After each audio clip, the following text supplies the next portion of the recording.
explains that a person needs to overcome their addiction to dark mana before they can even start to control it. The tattooed guy doesn't really get what he's talking about, but he charges anyway, slamming into Kurosaki's barrier. Mana didn't last a second. It shattered instantly. But apparently, he managed to bounce the attack back. Shirosaki is spooked. This bastard actually knows a way to survive the poisoning from dark mana. If that's really possible, then maybe, just maybe, his brother Sota might still be alive somehow. He backs off and Kurosaki says he doesn't know what's going through his head, but he better focus on the fight. Also, absorbing and controlling dark mana isn't something just anyone can do. Erez comments on something and Shirosaki says yeah, he noticed his black lightning mana had been absorbed. That's when Kurosaki fires off a purple slash for the both of them, but it seems to pass right between them and they dodge pretty easily. The building behind them? Absolutely shredded, but at least they're fine. Still, the bastard's celebrating, saying their abilities have become useless now. He charges again and suddenly, his sword and legs start to freeze. That was Erez doing, and Shirosaki wants to know if she managed to fix that debuff that blocked mana usage. She replies, no, not exactly. As always, it's probably that damn Haruto, pumping out infinite mana for everyone. She's only using about half of her full power, but it seemed to be enough to stop that guy. Kurosaki, however, hears that infinite mana bit.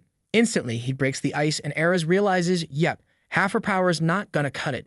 Even so, she throws out another attack. Kurosaki tells her to stop with those half-baked attacks already, cause the outcome's always gonna be the same. He walks right through her spell and says he's the guild master of the Blood Tower Guild. Honestly, that guild of his sounds kind of busted and sad. Not much to brag about.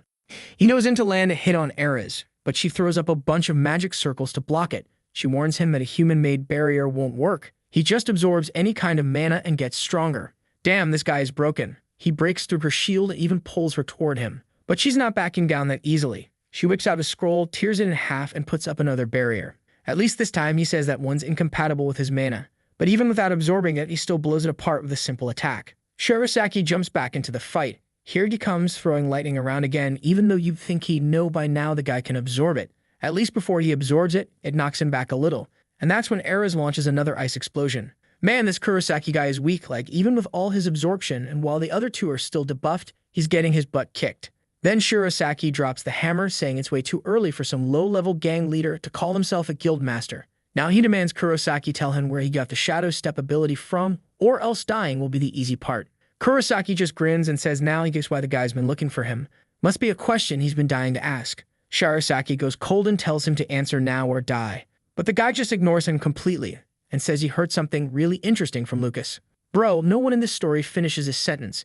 He starts saying something, then out of nowhere blasts out some purple power, mixed with ice, and traps Shirosaki. Suddenly, Shirosaki finds himself on the ground, frozen, and when he looks down, he sees his brother from back then, poisoned and dying. And just when it's getting heavy, the scene shifts, back to Midshield walking up to Lucas, who's tied up, and asking if he really became buddies with Mr. Troll+C. Before Lucas could even answer, a guy snatches the sacred sword and says he'd been looking forward to getting his hands on it. After all, it's super important to the plan. Lucas, the poor sucker, only now realizes he was kept around from the start just because of the sword. Midshield replies that of course he was, because the power of Troll+F is essential to help Troll+C, and he needs to combine Troll+C's power with the sword to save his homeland. Then he says now that he's got what he wanted, he's gonna tell Lucas everything. In the elves' dimension, everyone is cursed, and he's one of them. Lucas, confused, asks if that means he's trying to steal Troll+C from the kid. Midshield says that, unfortunately, because he's from another dimension, he can't absorb a curse that belongs to this one. However, if he kills the kid right now, the power will transfer to Lucas. That's because the curse, when its host dies, jumps to the nearest person who also has a control power. Once Lucas is stuck there with Troll+C, Mikal's gonna show up, kill him, and absorb everything. Poor Lucas is hit by the reality. He's been nothing but a disposable pawn since day one. But just then, bam, a cloud of smoke appears behind Midshield. Haruto shows up, saying he overheard something real interesting. He goes in for a strike, but Midshield manages to block it. Then he fires off an attack with vines, saying it's funny that Haruto copied the shadow ability. Haruto shoots back, saying he knows Midshield's the bastard who opened those portals in Tokyo. He unleashes his sand-based attack, but Midshield isn't all that impressed. Says Haruto's just wasting his talent. The webs close in on him, but he uses branches to shield himself and says that won't even leave a scratch. But Haruto answers that strength doesn't come from the ability itself. It's all about how you use it. With that, he activates both the Kalisha Sword's power and the Bear Claws. The webs tear through the roots, but Midshield escapes. He's impressed, but says he expected Haruto to act desperate. After all, This is the strongest curse of them all. Haruto suddenly appears behind him from above, asking if he's speechless now after seeing how he fights. The bastard dodges and says no. He's actually even more eager to steal his power. But Haruto grabs him by the shoulder and says that's exactly what he wanted. From the start, he's been after the guy's subspace. But when the system tries to locate it, nothing. No subspace found. Midshield grabs his arm and says, unfortunately, nothing can be copied from him. Then he tosses Haruto like a rag doll and slaps him in the face with a tentacle. I've definitely heard that line in another kind of story, but let's not go there. Lucas is sitting there, facing his hands like a total clown. Bro, how many times are you gonna wonder if you were used like a pawn? This is like the 6th time. Well, okay, to be fair, the dude's a wreck. After losing the Sacred Sword's power, he can't control Ctrl plus F anymore. That means an overwhelming flood of information is now crashing into his mind. At that moment, he starts wondering why Midshield and Ctrl plus C are even connected. What's that guy trying to do here? And is that huge thing in front of him the subspace Midshield controls? He's almost able to see Midshield's subspace now, like physically, and he's asking himself why it's so huge. That's when he realizes the subspace and the sword seem kind of similar. Maybe the guy's using another type of item. That would explain why Haruto couldn't copy it. He was trying to mimic the ability, but that wasn't the right move. Anyway, we're back in the fight with the sword-snatching villain. He's telling her Harry Potter that he'll be trapped in the abyss forever, at least until someone kills him. Then he launches an attack at Erez, asking if she's Nishihara's daughter. She stretches her arm out and throws up an ice barrier, but once again, he smashes through it. That's when he says that clearly he'll need to change his approach. On his next attack, he pulls off some Tokyo Ghoul-style moves, but she dodges. The problem is, he anticipated the dodge and was already right beside her swinging the sword again. But this girl's packing serious mana and throws up yet another ice shield. Kurosaki remarks that her determination to find her mother almost brings him to tears. But Era's not here for the drama. She's about to drop the hammer. She says the most dangerous people are usually the dumbest. But she's not losing. Not today. Because only those who've mastered one single thing are truly strong. As Bruce Lee would say, I fear not the man who has practiced 10,000 kicks once, but the man who has practiced one kick 10,000 times. I think that's how it goes, right? That's the legend. And when she's been practicing her whole life, man, her ice magic, it's next level now. She drops a freaking building-sized ice meteor right on Kurosaki's head. The thing explodes in the middle of the city. Snowstorms spreading everywhere. Bro, we're in full-on ice apocalypse now. Even Kurosaki is shook, asking if she's insane for letting off that kind of attack in the middle of a city. But when he tries to get up, he's already half frozen. Erez walks over and tells him not to worry. Everyone had already been evacuated. She adds that she knows Shirosaki, just like her, master is single ability too. Kurosaki's expression changes the moment our tattooed Harry Potter shows up, man. He realizes there's no way out now. And weirdly, Shirosaki's eyes are glowing purple. He's using dark mana. The bastard wants to know how he absorbed abyss mana and still looks normal. Shirosaki just says he made a promise that he'd be the one to kill him. Then bam, he slashes with his wand, sending a wave that cuts right through the guy. No way did he just get sliced clean in half. Don't tell me this bastard's gonna pull some comeback anyway. Erez asks if there wasn't something Shirosaki wanted to ask Kurosaki. But now the dude's full of Demon King swag, saying he already got all the info he needed. Sending him to the abyss was the worst mistake he could have made, because once he got there and watched it, he figured out how to beat the addiction to abyss mana. The dark abilities Kurosaki had, they were the key. He remembers Selena once brought a book that talked about a dark ability, said maybe they should learn it, could be useful. Of course, he didn't want to go there. Messing with dark mana wasn't exactly a great idea. But back in the present, he trusts that Selena was smart enough to find the solution and survive somehow. And with that, he launches into the sky, telling Erez they've got to go help Haruto right away. He'll explain everything to her later. For now, just having a little hope again was already enough. Meanwhile, Haruto's still in the middle of his fight with the femboy elf Midshield, who's now losing his mind over all the teleporting. Says he's gonna seal that damn ability. He lands a hit near Haruto's foot with the sacred sword. The sword shines, does something, and then Midshield announces that from now on, all dark mana abilities are useless. Haruto charges forward, thinking if Midshield canceled his dark mana powers, then his should be canceled too, right? But nope, Midshield says it's no problem at all to control mana that's already been nullified. And with that, he grabs Haruto by the waist and moves in for the finisher. But our guy pulls through, blocks another attack. His sword breaks, like completely shatters. But that doesn't matter. Curl plus V time, baby. He pulls out the Kalisha sword. Now, real question here. Why weren't you using this sword since the beginning, you Luminic? Midshield immediately recognizes it, says it's a copy of Frederick's sword. Haruto just says yup and fires a beam of light straight at him. The elf blocks it, saying that just as expected, the power of that sword is incredible. Haruto charges in again, saying that that's not going to be enough. But just as he's coming in with an overhead slash, Midshield's expression suddenly shifts. A portal opens up behind him, and bam, he vanishes right in front of Haruto. Next second, he appears behind him and lands a little stab to the shoulder. And the bastard actually says, just because you leveled up with that sword doesn't mean you've got the experience to back it up. Haruto, though, doesn't give a damn what this guy's saying. He's only interested in figuring out how to steal this bastard's abilities. He grabs a potion from his inventory, but the system warns him. Wounds caused by this sacred sword can't be healed. Midshield chuckles and says he knew those potions wouldn't work. He lands another hit on Haruto and asks what else he can copy. You're the one with Troll plus C. Don't tell me you're already out of tricks. Haruto just replies, of course not. Things are only getting started. Then suddenly, slash, a cut comes in from Midshield's side. He tries to defend but gets launched across the area. Worst of all, his sword falls to the ground. And just as he's trying to recover, boom, hellfire rains down, forcing him to raise vines to shield himself. And with that blue flame, you already know who it is, right? The one and only Nanus. Haruto thanks her, and she says that thanks to his golems, nearly all the monsters had already been wiped out. Haruto kind of already knew. He hadn't stopped gaining XP this whole time, after all. Then Lucas steps forward and picks up the sacred sword. He says today's the day Midshield pays for everything he did to him and his family. Nanus' fire keeps burning the vines, and Midshield slips into a portal, grumbling that this hellfire power really is something else. But it's not like it's gonna last. He fires off an attack made of roots toward the two of them. Nanus responds without hesitation, saying it won't be hard to burn all those corrupted trees. But Midshield doesn't let up. He launches more roots from above, trying to trap her in a cage of vines. She slices through it easily with one more slash from her witch's blade. Before the idiot can figure out how to counter her, boom, Haruto appears right behind him, saying he's still alive. He lands a slash that looks like it hits hard. But when the smoke clears, Midshield steps out of another portal. I'm done playing around, he says.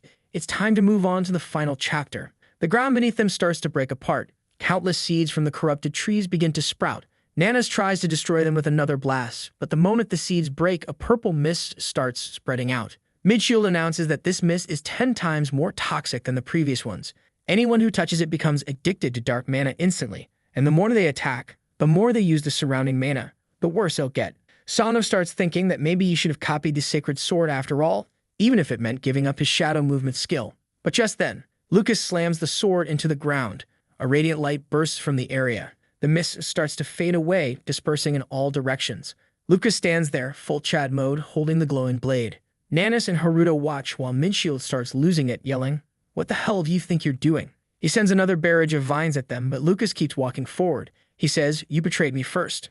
I don't care anymore." As he moves toward Midshield, the elf sneers, asking if Lucas doesn't care about his family anymore. But Lucas just leaps forward, shouting that he's sick of being a tool in someone else's hands. He activates the Angelus spear attack. But once again, the Dan elf blocks it. And of course, he starts slipping into another portal, bragging that nothing can even scratch him. But Lucas calls out to him, "You're not getting away. I want to see what happens when a dark mana user gets pierced by the sacred sword." Lucas is forced to dodge the attack. The sword actually shatters the portal Midshield was using. But even so, the elf lands a follow-up root strike straight to Lucas's chest.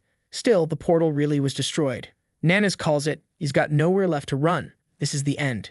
Midshield actually looks worried now. He knows if he gets hit by the hellfire in this state, he's in real danger. He raises more roots for defense, but Nanus' flames are spreading across the entire city. It's getting out of control. That's when Lucas calls out to Sano and says he finally figured out why Haruto hasn't been able to copy Midshield's abilities.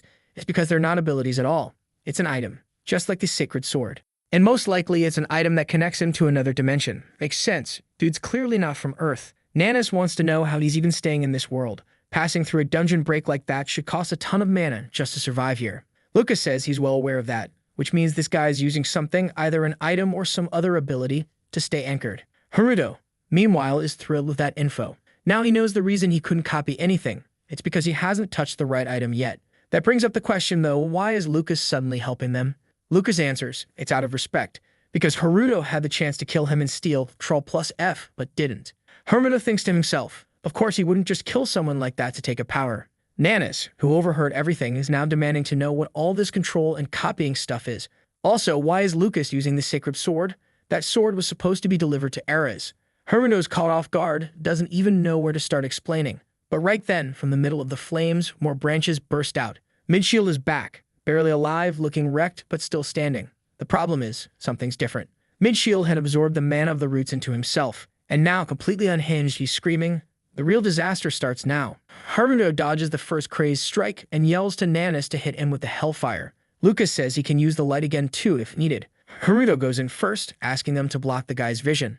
Nanis unleashes a vertical wave of flame, walling off the area. While the elf is distracted, Haruto focuses.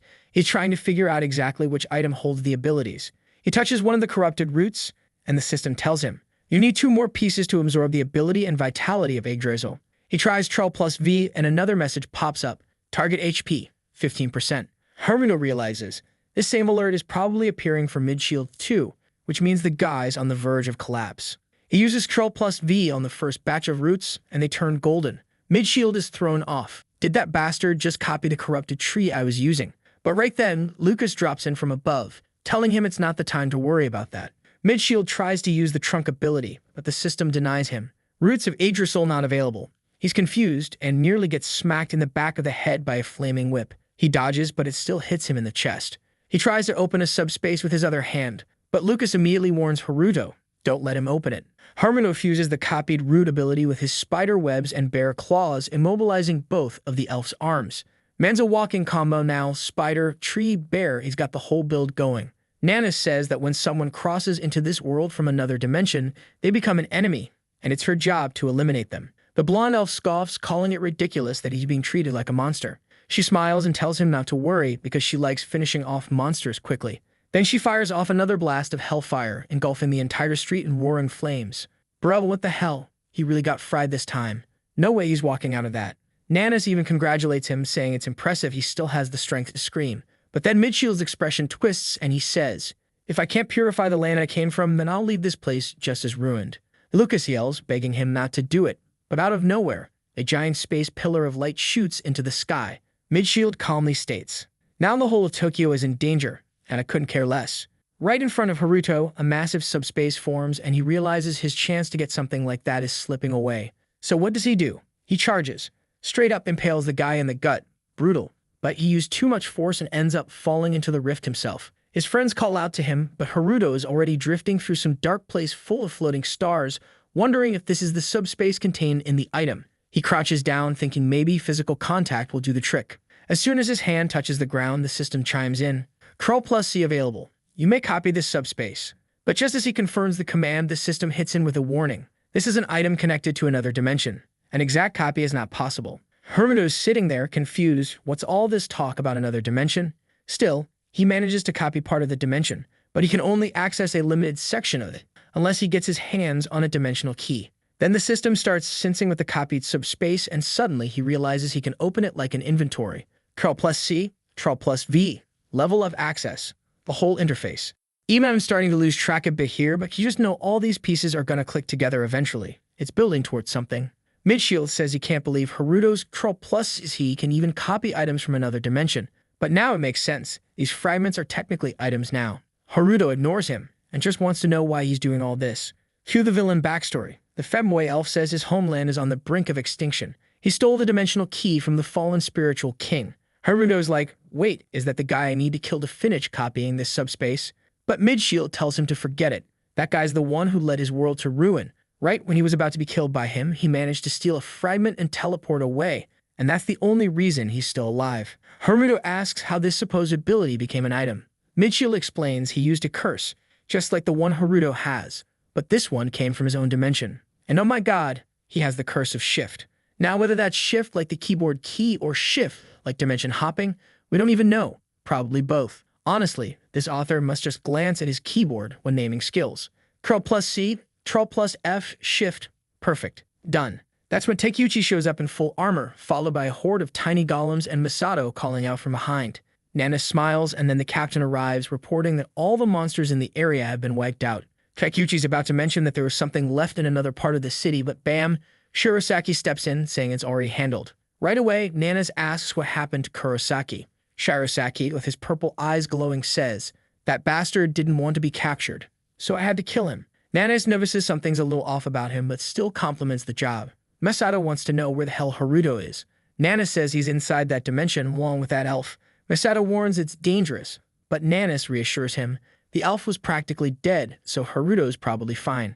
Lucas, on the other hand, says they need to seal the portal now before even more powerful creatures start showing up. Takeuchi looks over at Lucas and asks, and who's this new blonde guy, and why the hell is he holding the sacred sword? Bro, he's really toast now. No way he's making it out alive. Nanas instantly says this guy was working with the Dan elf. Of course, Takeuchi doesn't take that well. He grabs Lucas by the neck and demands to know why a hunter from a noble family was helping someone from another dimension. Lucas answers he'll take full responsibility for all his actions. Takeuchi glares and throws him to the ground, saying that once this is over, his family will have a lot to answer for. Lucas gets up without a word and dashes toward the dimension portal, saying they have to seal it before that creature appears. Back inside, Haruto is stunned to learn that other worlds have their own curses. Midshield admits he was shocked too, and it's a shame he can only use shift on abilities. But now he wants to know, can Crawl+C steal something truly exclusive to another dimension? Now it all makes sense to Haruto. That's why they were hunting him down. And Midshield says that once Michael steals Crawl+C, he's going to open a portal between the two worlds and bring the damn Grimoire right here. The plan almost worked 15 years ago if it weren't for Nishihara interfering. Haruto tells him it looks like the plan failed again. So why are you talking like you've won? Still burning, Midshield starts to fade. It doesn't matter if I die here, nothing changes. And then, bam, a massive claw crushes his body out of nowhere. Haruto is thrown back, and when he gets up and looks, a giant dragon looms overhead. He's stunned. Why the hell is this thing inside the subspace? He sees the blood pool. No doubt about it, Midshield's actually dead. But if this thing gets out into Tokyo, yeah, it's gonna be a nightmare. The dragon swipes at him, he dodges and starts running, trying to figure out where the hell the exit is. Then a light bursts from below. Lucas appears and tells him not to worry. The creatures in subspace are weak to the sacred sword. Haruto asks what he's gonna do, but before Lucas can answer, the dragon roars, knocks him flying, and he drops the sword. Welp, so much for that, they're weak theory. Haruto sees the guy got wrecked, and the sword is just lying there. The dragon's closing in, and he's about to be stomped into paste. And here comes our boy. He rushes in, slams Crawl+B. Now he's got to make a decision. Pull the sword, or like this video that— And you remember how last chapter ended right when the blonde guy got hit hard by that sword and went spinning backward, while the main character looked on as the huge dragon closed in on both of them. But let us rewind about 10 minutes back to when Pretty Thing was racking up a ton of experience points. She is confused because a high-level hunter like her should not be getting that much experience. It looks like that elf actually died. What she finds strange is that the guy was saying something like, "So I am being treated as a monster," and a notification even popped up. Midshield, an elf from Gidrassi level 345, and she contributed 75%. She realizes that because he came from another dimension, the system recognized him as a monster. At that point, Moore walks over to the rest of the group and wants to know where Sano Clothhead is. Omega says that sadly he is still inside and the energy does not seem to be stopping at all. It keeps rising and then there is an explosion, and someone gets thrown out. That is when our boy comes flying out carrying the wild blonde girl. Everyone is shocked, the two of them hit the ground, and everyone starts calling out to him. Then Sano shouts, "Everyone fall back," and throws himself in again. No wait, he sticks his hand into the portal and activates Control V to try to close that spiritual space. He keeps pushing, begging for it to finally end while the energy keeps expanding. Pretty Thing notices that the subspace is actually starting to shrink, and wow, the main character is really doing it. But then, a red message appears saying the subspace cannot be closed due to the forces inside. And then Sano Haruto, the thing opens back up, and the dragon head starts coming out. Anyone with eyes knows exactly what that is and starts running. Moore recognizes it instantly, a dragon identical to the one that destroyed England 15 years ago. If that thing comes out of the portal, it is over for everyone. And yeah, it is coming out. The only one still trying to do something is Sano. Then he realizes it is already too late, the massive head is out. The main character knows they have to stop it somehow. Another Control V goes off, activating a branch of Yggdrasil. A root bursts out of the ground at full speed, wrapping itself around the dragon while everyone around is confused, trying to figure out what is going on. The dragon gets completely wrapped up and the main character looks like he is celebrating. But obviously, it is not going to be that easy. Satoru has that dumb smile on his face and Nane senses something strange because she does not feel any evil aura coming from the dragon. On top of that, the elf uses similar skill before. She is starting to notice the main character powers. The clueless hunters start celebrating while Moore knows something is off. There is no way a dragon that destroyed an entire country in the past would be stopped by some branches. And sure enough, with everyone hoping it works, the dragon breaks free and starts charging a fire breath. The shield guy tells everyone to get behind him while Wizard Boy tells them to get into range because he is going to deploy the big shield. A massive sphere starts expanding and then the flames hit. Sometime later, everyone is saying, "Hey, we are alive."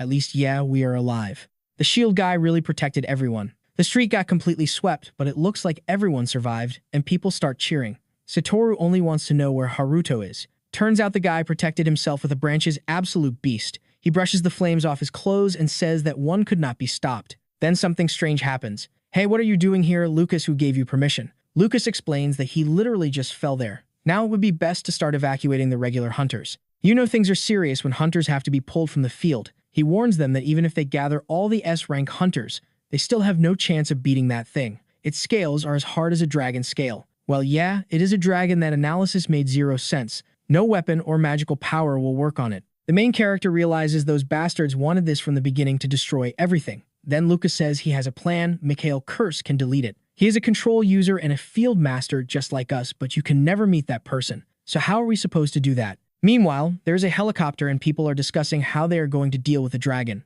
The triangle holding guy says that for now, they will only move once. Reconnaissance gets stronger. The guy looks like a Yu-Gi-Oh character. He says he will leave everything to Mikhail-sama. He asks Midshield what his plan is, and Midshield replies that there's a way to make Mikhail-sama the one who opens the gate because he believes someone named Tomoko Nishihira already took the necessary steps for the first gate to open. She tried to connect this dimension to the elf dimension because she figured out what Midshield was trying to do. Mikhail says it is fine, all of this is part of the plan. Midshield then shows a stone and says this is the guardian stone passed down to elves. The moment it shines, it means I have died, and it will also tell you who killed me. From the skies, someone says this is the perfect moment for Mikhail to make his move, and there it is, that little glow showing up, and it turns out it was our dear pretty thing, Nanes. Damn, Mikhail is a villain, but I respect him because he says, Midshield, I swear revenge is part of my plan. He wants to kill, and honestly respectable. At least the guy protects the people on his side, which is better than a villain who abandons friends, enemies, and everyone else. Meanwhile, the hunters are getting wrecked, those trash F-ranks, and some crazy guy with a quest level 3 popping up right in the middle of the fight. Gang Potter tries again firing off a black lightning bolt, but the dragon is clearly untouched. Then he says, I am sick, magic is completely useless. Shirosaki wants to know what they are supposed to do then if it is useless. Are they just going to stand there and watch? He explains that physical attacks can still work, but the problem is the dragon's resistance is way higher than anything they can deal. Shirosaki starts crying, saying if Master Takeuchi were here, they would find a way to handle this. Where the hell is that bastard? Then a J-rank hunter says, what is this? Is that Master Takeuchi or what? And damn, the guy looks like one of those mummy remains you find near the mountains hugging the ground. The kid says he probably got hit by the dragon's breath and melted. But obviously, the guy would not die like a complete idiot, and the rocks start cracking and boom, he comes out from underneath. The guy is basically a rock, which in theory is the only thing that could resist fire. He is furious at that damn lizard. His friends call out Master Takeuchi, saying they knew he would not lose. But he is more worried, asking how they are supposed to deal with this dragon because it is huge. Then he notices black metal fragments coming out of the ground and asks who's pulling something like this. Meanwhile, pretty thing Nanessa swings her witch blade and throws another spinning circular slash at the dragon's head that does absolutely nothing, and the dragon roars again. The main character comes in, Control V activates the Yggdrasil branch, trying again to block its mouth, but the dragon bites and stomps through everything, completely ignoring it. You do not notice the most obvious thing, that skill of his is doing absolutely nothing. Then Lucas asks to put something inside his subspace. Hold on, what is this? Walking up to the girl asking, hey, can I put something in your subspace? No, do not do that, for the love of God, straight to jail. The idea is to kill the dragon inside the subspace because then they can use the holy sword better. But Sano says, Blondie, I do not know why you think your holy sword is that amazing, but it will not do anything. It is a toothpick against this dragon. Lucas replies, Sano, do you think I do not know that when we escaped that place, you copied the sword? The main character says, hey, I copied it by accident, it copied itself. Lucas says, fine, I would have died with the sword there, so that would be even worse. You have my gratitude. But the main character wonders if these misunderstandings are just making things worse. He wants to know what the plan is after this, if they are going to arrest him. Lucas says no, he can use his ability to create many copies of the sword and basically rain blades down on the dragon, but inside the subspace. He can make like 10,000 swords. This catches the attention of our dear Haruto with his legendary 16 IQ, who says it sounds like a good idea, but how are they going to shove everything inside? Then Thing shows up saying, Hunter Sano, I am borrowing your golems. The main character is confused, asking golems, what are you planning to do? The guy smiles and says he's going to make that bastard who pointed a sword at him pay. Sano finds it strange and asks if he can really deal damage to that creature using golems. He says he is not going to deal damage, he is going to kill the dragon. Anyone want to bet he will not do it even though it is obvious? Sano says, fine, then I will open the subspace and you try to shove everything in. The guy says, fine, he wants to see how Sano handles this and they will talk later. Then the main character activates Control V, placing the golem core. Actually not one, but a ton of golem cores. A bunch of green orb cores start appearing, the ground explodes and the little bastards show up. Thing raises his hand, slams the ground, throwing rocks everywhere, launching the golems into the air. He starts mixing them together into something that looks like golem DNA, and the main character is shocked. A yellow explosion forms a massive arm Gaara style. The dragon prepares its breath, but Thing slams the arm down, smashing the dragon's entire face. Shirosaki is amazed because that hit actually hurt. The main character comments that stone armor is a perfect match for a golem, and he is definitely copying that later. But the dragon keeps staring, and he realizes one attack is not enough. The main character fires him up, telling him to go again, raising another arm, summoning more golems. Actually, he throws the golems straight into the dragon's mouth. The dragon bites down and destroys everything. But the main character says he is counting on them, and the little bastards start glowing and explode with mana inside the dragon's mouth. The dragon gets roasted and falls backward onto the ground, stretched out like Mimi passed out. W-rank hunters celebrate, saying that was Sano Golem, and thanks to it, they won. But Thing knows it will not be that easy. Thanks to Sano, they dealt good damage, but it would never be enough. The main character rushes, saying he needs to put this thing into his subspace now. The poor Z-rank hunters are climbing all over it like a kaiju trying to rip out organs, but it does nothing. Then Sano arrives, puts his hand on the ground, and opens the subspace using that black spirit thing. A massive portal appears above the dragon's head, and everyone is confused about where this ugly thing came from. The main character tells them not to worry, he will send it inside.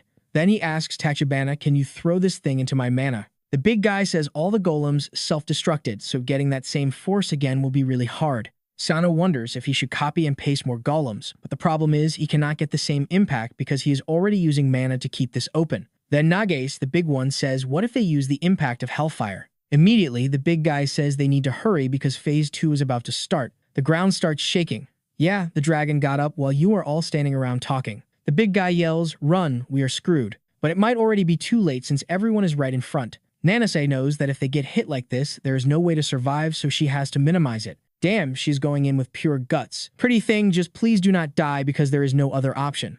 The main character shouts, no hunter Nanase, while the shield guy tries to use the same magic again. A poisonous breath comes out, she charges straight and stomps forward, activates Hellfire blue fire against red fire, an explosion happens, and damn, she loses. The flames look like they are about to swallow her, and they tear straight through an entire city. Come on, Sano Haruto, save her please. Once again, Yggdrasil branches move with the shadows. The flames are about to hit. She is standing there with her arms crossed when the main character appears right in front of her and pulls her into the father's cocoon. Everything explodes, she gets thrown far away, spinning like a marble. Thank God the waifu got saved. He asks if she is okay, and she says yes, but the problem is the Witchblade was right there too, so it is fine in that sense. And since he made contact, he copied it automatically. The system warns him that it does not work well with a holy sword. Then the main character notices that he did not just touch the cocoon, which means he can copy things using just the small branch like a spider web. Nage says, if that monster uses its flame breath again, it is over for us. Then someone says this is the perfect moment and activates Control X to destroy the target.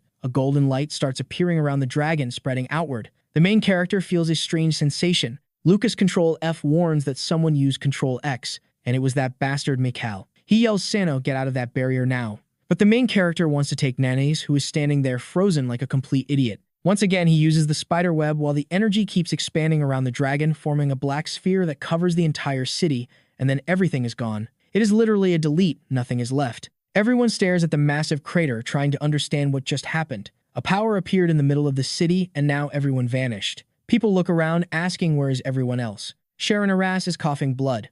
No, she lost an arm. And honestly, I am not even going to cry because she stood there frozen like an idiot. Everyone starts shouting, no Nanase, you cannot die like this. Satoru arrives and says, hey, your arm.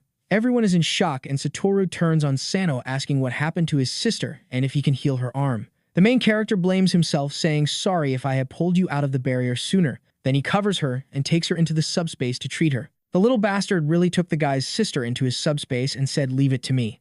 Meanwhile, a helicopter is hovering over the city, and everyone is confused about why this guy is here. And the worst part is the Starfield Guild emblem. Then the group lands together with Mikhail. The bastard shows up after everything is already ruined. He introduces himself, acting innocent, saying he came because he heard they needed support, and since it was an emergency, he acted as fast as he could. He says it is unfortunate that he caused a bit of damage. Someone steps up face to face, asking if he really thinks it was just a bit. Mikhail replies that it was a creature capable of destroying a nation, so using excessive force to ensure the best result was the right choice. Master Takeuchi Tachibana. Furious Takeuchi says one of our hunters lost an arm because of this. Mikhail does not care and says he destroyed the dragon, and one hunter losing an arm to eliminate it is a positive outcome. We know he is being cruel, but logically it makes sense. Tachibana wants to punch him, but stops when he notices that smile. Mikhail suddenly quotes a Japanese proverb about repaying kindness with malice, which seems to be exactly what he is doing. Then Fuwa Tokuo introduces himself as the director of the Japan Hunter Association.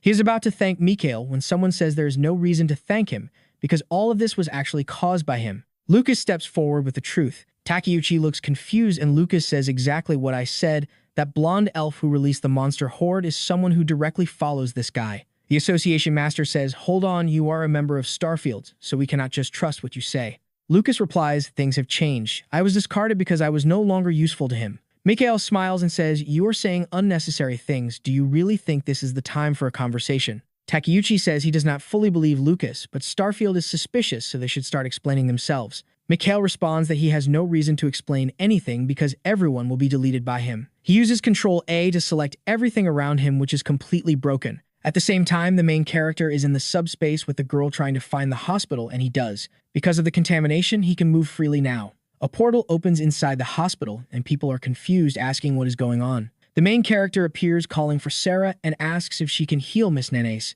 She is confused, and he immediately dumps infinite mana into her. Her mana skyrockets, and the arm starts healing. He asks if she can save her since she lost so much blood. Erida Sarah says if she has enough mana, it should be possible. The arm begins to regenerate. Ctrl-Z repositions the arm and the energy keeps expanding. Then a red screen appears. The message says items deleted by Ctrl-X cannot be restored. She tells him sadly that what was erased cannot come back. Sano asks why, and she says a message popped up saying it is impossible. He realizes it is because of Ctrl-X, and Erida notices there are others with control abilities. He asks her to try again, but she says it would just waste mana. This only makes Haruto angrier. So Ctrl-X cannot be restored, but what if I use copy and paste? No idea, but let us try. He creates another witch blade.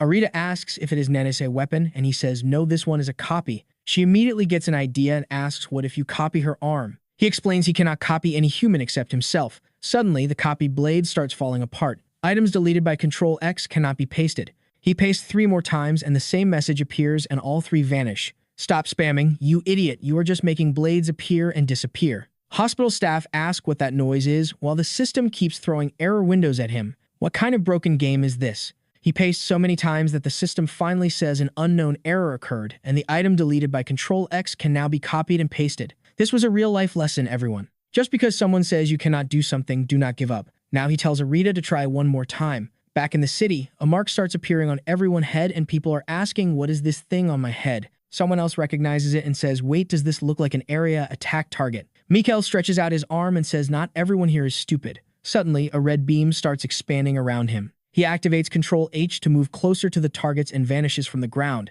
That is because the beam coming in was actually Shirosaki attack. The damn Ctrl-H keeps dodging, while Shirosaki says area attacks are his specialty. He does not know what Mikhail is planning, but he's going to end this now. The bastard smiles and says he really does have an annoying ability, and that is why he will be the first to be deleted.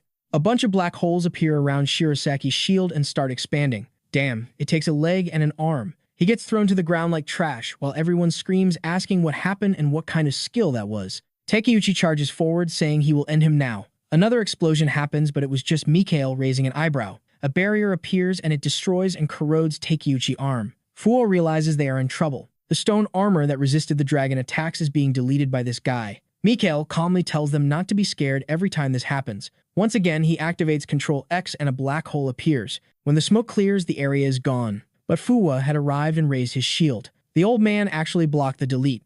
That is insane. Now everyone wants to know what kind of shield that is. Thing thanks him while Fuwa says this is no ordinary skill, and he barely managed to block it, and the worst part is the giant shield cracked. Mikhail laughs and says he cannot believe they made that shield using the bones of that legendary creature. The name is stupid, but it is useful. Fuwa gives a classic speech, saying, Mikhail, your actions cross the line, and the International Hunter Association will not let your guild get away with this. Mikhail says, sadly, they will have no evidence. He uses Ctrl-A again to select everyone in the area. Fuwa raises the shield, but then Ctrl-X hits, and everything slams into the shield, bombarding it non-stop. The shield holds, and Mikhail raises his arm, saying he wants to see how long it can stand. More Ctrl-X keeps coming non-stop. Eventually, the shield starts to break. Fuwa notices, but a black hole is already heading toward him. Takeuchi grabs him and pulls him back, but the shield gets bitten away. He asks if his friend is okay, but with half his body gone, that seems unlikely. Mikhail approaches and says it is a shame that the 5th strongest in the world ended up like this. Takeuchi asks if he really thinks he has already won. Even if his body is destroyed, the stone armor will not break. And just like that, it starts rebuilding. The absolute monster comes back even bigger than before. Golemization using surrounding stones is the final ability of the stone armor. He charges toward Mikhail and the ground explodes. Control X activates again and another arm is destroyed. But the story explains that even though the stone armor is unstable with prolonged use, it always defeats its opponent. That is because unlike mana, stones are infinite. Another attack toward Mikhail and another arm destroyed. Mikhail laughs and says an infinite golem really deserves to be the 5th strongest in the world. Takeuchi tells him to shut up and throws another punch. The entire ground shatters and he comes down with an overhead strike. Mikhail replies that on the other hand, he is ranked 2nd. Control X activates again and the arm is destroyed once more. Takeuchi laughs and says those moves are useless. Control X keeps appearing on his head and chest. Another punch comes and it gets destroyed, then rebuilt, then destroyed again. It keeps looping. Takeuchi looks confused and Mikhail asks if he finally noticed. He has been getting smaller.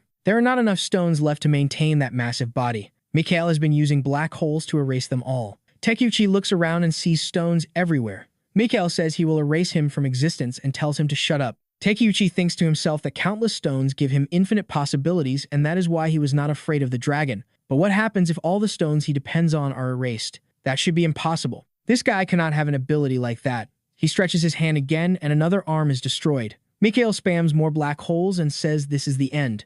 A barrage comes down on Takeuchi and after all that he lasted well. Everything is destroyed and his bald head hits the ground. The beta rank hunters are completely broken, realizing that if Master Takeuchi lost, they have no chance. Mikhail asks if anyone else still thinks they are worthy to fight him. Someone answers, yes, there is one more person. She says she is the director of the International Association and leader of the research department. She appears creating a massive iceberg like the Titanic and says his punishment has arrived. Shirosaki laughs and says now he understands why she asked for extra time. A flashback shows him asking why she needed it, and she explains that Mikhail is weak against area attacks. The problem is it takes her a long time to activate one, so she needed them to buy as much time as possible. Mikhail looks at her and says punishment does not matter, no matter how he looks at it. He adds that even if she misses her mother, there is a limit, and asks why she is trying to destroy the city. Ares does not stop and throws the iceberg, telling him to keep her mother name out of his mouth. Seeing the massive block coming, Mikhail laughs and says she really thinks she can beat him with a block of ice. After seeing everything he has done, this is the solution she came up with. He raises his arm and activates Control X.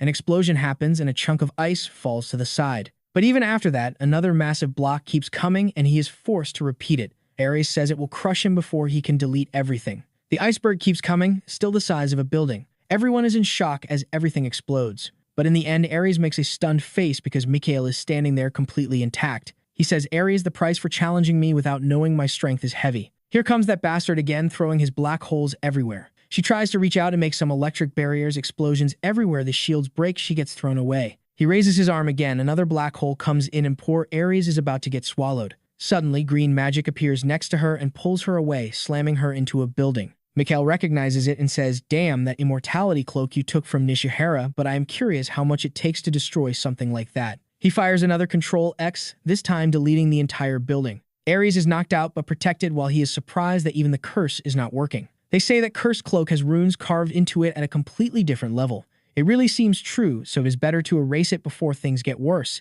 Then the big guy jumps in playing with Control C, Control V, Control X, talking about deleting the planet, and he jumps in with a sword strike. Poor guy, one glance from Mikhail and his arms get eaten away. Another useless fool thinking he will matter while Mikhail wonders why he has to deal with these insects. Control A selects everyone. People recognize the mark, he closes his fist and boom, the H-rank hunters explode. At the same time, the armor rushes towards Satoru to protect him while hunters run in panic. Mikhail enjoys it, snapping his fingers, causing explosions all over the city. One hunter opens his eyes and sees Fua still standing with what is left of his shield, telling everyone to run because this is their only chance to stay alive. Lucas shows up with his arm shaking. Fua tells him, hey, scared Blondie, run away. One day you will have to pay the price for helping this guy, but right now you can run. You have no obligation to protect this country. That hits harder than asking for help. Lucas remembers calling out to Nishihara and asking why she wanted to bring the holy sword to this fight in a country that was not even hers. She turns back and asks, so you were the reason the sword rejected me. He is confused and she explains that no matter borders or races, everyone will eventually have to fight. When that time comes, a person's strength will matter and he will understand the weight of the holy sword. At that moment, he should not be afraid and should not retreat. That gives Lucas courage and he charges, stabbing toward Mikhail. Mikhail extends his arm, activates Control C, and throws a black hole at him. Lucas activates the glow and pierces the black hole with his sword. He thinks Mikhail absorbed Control H as a replacement, so this moment is almost perfect. Mid-Shield replies that it is not exactly like that. As long as that holy sword exists, its glow can block any dark ability. That curse is made of that element, and even a little sacred energy can cancel it. It really does cancel it, and Lucas is face to face until someone blocks the strike. Mikhail is forced to draw his sword for the first time. He laughs, saying it is funny that Lucas is pointing that sword while shaking in fear like a kitten. Lucas tells him to shut up and slashes again. He knows Mikhail is slaughtering hunters, and he has to stop him from using that power again. At the very least, he needs to hold out until Sano arrives, which is taking forever. Mikhail says the plan is interesting, but the idea is bad because Lucas failed to calculate something fatal. He activates a special Control X, deleting everything around him except himself. He says Lucas cannot rely on the light at that distance. A black sphere expands, wiping the whole area. Lucas looks like he is getting surrounded, but activates the glow again. He gets pushed back, and it looks like he is holding on until suddenly the holy sword breaks. He thought it was immortal. Lucas realizes that Mikhail deleted everything around himself, which explains how he survived Ares' attack. Mikhail laughs and asks why Lucas does not look worried about the broken holy sword. Did you keep a copy somewhere? He steps closer, sure that Control C was used. He grabs Lucas by the neck and prepares another attack, saying he will erase his existence now. Suddenly, a portal opens behind him and Sano Haruto arrives after 36 chapters of delay. A light sword slash comes through and Mikhail barely dodges. Sano says stealing powers usually weighs on his conscience, but he does not care when it comes to trash like Mikhail. Mikhail stays calm, wondering how this kid is using spatial resonance. Does he have the dimensional piece? He also has the cursed dragon sword Kalisha, so he really is the child with copy powers. Mikhail activates Control X again to cut him down, but Hellfire rushes in, forcing him to dodge. Nanis is back at full strength with both arms. Satoru celebrates, Fuwa is shocked, and Mikhail is confused. Any wound caused by Control X should be incurable, yet her entire state was reverted to before the injury. In other words, someone used Control Z. He immediately knows he has to deal with that power first before everyone gets healed. Nanase throws another Witchblade slash. Mikhail activates Control X, causing an explosion and cancels it. She realizes it will not work. The main character uses Control V, activating Yggdrasil branches that rush toward Mikhail and trap him in a cocoon. At the same time, Arita approaches Shirosaki to restore his arm. He is shocked that it can even regenerate his equipment. He asks how that is possible and why it feels like she has the heart of a giant golem. She explains that Sano Haruto gave it to her. Shirosaki realizes that bastard Sano copied it before selling it. Arita tells him to wake up, raise a barrier, and protect everyone while she heals the injured. Flashback shows her asking the main character for a favor.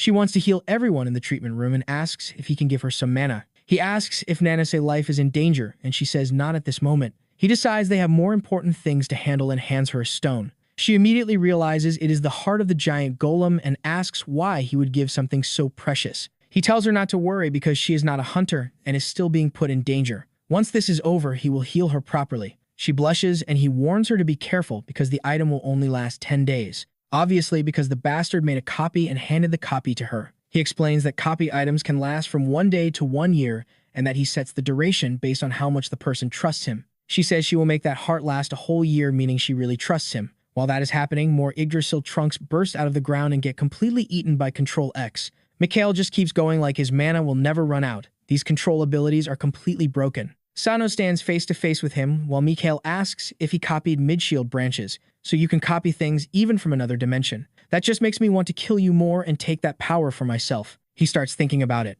Control C, Control Z, dimensional pieces. If I could use all of that plus mid-shield ability, I could do whatever I want. Another Control A goes off, everyone is shocked, and Nanas prepares another attack. The Witchblade swings and Mikhail stretches his arm, saying it is useless as always. The target is destroyed and the power disperses, but she keeps moving forward, saying she created an opening. Hellfire rushes in another, Control X consumes the attack but not completely. The flames actually start getting closer. He is forced to use Control H to move away, realizing that Hellfire is dangerous because it keeps expanding even after being consumed. He decides it is time to delete her for good and throws another black hole. But Copy and Paste activates, grabs her waist, and pulls her out mid-attack. Full Spider-Man save. She looks at him angry, telling him to stop getting involved. She forgot that if he did not pull her out, she would have been erased completely. He tells her if you take a direct hit, recovery cannot be guaranteed. Only my abilities can counter this. He moves forward and she realizes that even if she does not want to admit it, Sano abilities are not normal. The priority now is saving everyone. She finally stops interfering and says she will rely on him. The protagonist smiles, now he can go all out. He paces again spiderweb with Yggdrasil power and teleports behind Mikhail. Mikhail uses Control H to teleport as well, appearing behind him, asking if he copied the shadow movement ability. It turns into Dragon Ball. The protagonist should teleport again to create an infinite loop, but instead, he swings blindly. Mikhail blocks but still gets a cut on the face. Mikhail laughs, saying it is funny how strong it is, even as a copy. Too bad for Sano, the only option now is death. He starts generating a delete field around both of them, but the protagonist smiles, asking if he is jealous. If so, he can keep this. Copies are created again, and now it is Angela's sword reign. Mikhail asks if the kid plans to die together with him. The protagonist asks if he really does not know how curses work. Mikhail is confused, then the glow activates and everything explodes with rocks, smoke, and fire everywhere. Everyone runs. Satoru wants to help, but Grant tells him to trust the kid. Shirosaki and the others are already retreating inside a barrier. Everyone is trusting him now. Fuwa even gives Nanase a chance to help, but she realizes her fire is much weaker than before and she would just get in the way. Kalisha falls to the ground and Mikhail grabs the hilt. He stares at his own hand, unable to pull it free. Then Sano appears behind him. Mikhail turns and says, so you can copy your own body and even transfer your copy curse to items. I wonder if things return to normal if I destroy this sword. Sano says, probably not, but you can try, it will expire soon anyway. The sword dissolves. Mikhail laughs, saying, so you can not only copy, but also decide expiration dates. That means even your copied body must have an end. We will find out soon. Sano gets bold and asks what he is talking about. This curse cannot kill me. Mikhail sighs, saying it is funny he thinks that. When Sano existence is deleted, nothing can reverse it. He is impressed by how the copy works, but everything has a limit. Once he is deleted, he cannot copy himself again. Even if he copies himself at the last instant, it will be a weakened version and easier to delete again. It will become delete, paste, delete, paste. The protagonist agrees silently. This bastard knows I cannot always copy myself perfectly. The longer this drags on, the worse my chances get. My rage activates at 25% HP. This guy is at least level 600. Once I enter Berserker state, I will have a chance. So let us go. He slams his hand to the ground and more Yggdrasil branches surge toward Mikhail. Mikhail uses Control H, disappears, and appears behind the protagonist, stabbing him, grazing his neck. HP drops below 25%. The sword enters rage state and the protagonist unleashes a flame slash. Mikhail is surprised for a moment, then activates Control X.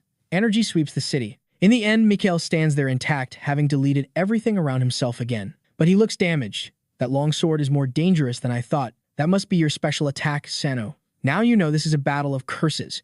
It will be interesting to see which lasts longer. Another delete activates around Sano. He uses the spider cocoon to protect himself. Space collapses in front of Mikhail, but the protagonist appears from underground behind him. Mikhail turns and activates delete again. Now it surrounds both of them. A 10-second delete field. The protagonist is suffering inside the digital keyboard world. He keeps pacing himself. Control V, Sano Haruto paste again and again. While this happens, we cut to the subspace where Lucas is badly injured, saying he should have taken a copy of the Holy Sword. Suddenly, a cloak drops on him. He is confused and Ares says, this is the immortality cloak my mother left me. I do not know how it was made, but it disables any curse. You have to survive and be responsible for everything. Lucas notices the curse on him starting to fade. Then someone else calls out. Nanase asks if he realizes that both Sano abilities and Mikhail abilities are completely abnormal. Mikhail stands up and tells her to ask Sano about his abilities because he will share everything he knows about Mikhail. And like everyone already knows, neither of them are normal hunters. Mikhail's ability is actually simple. He can define a target and make it disappear.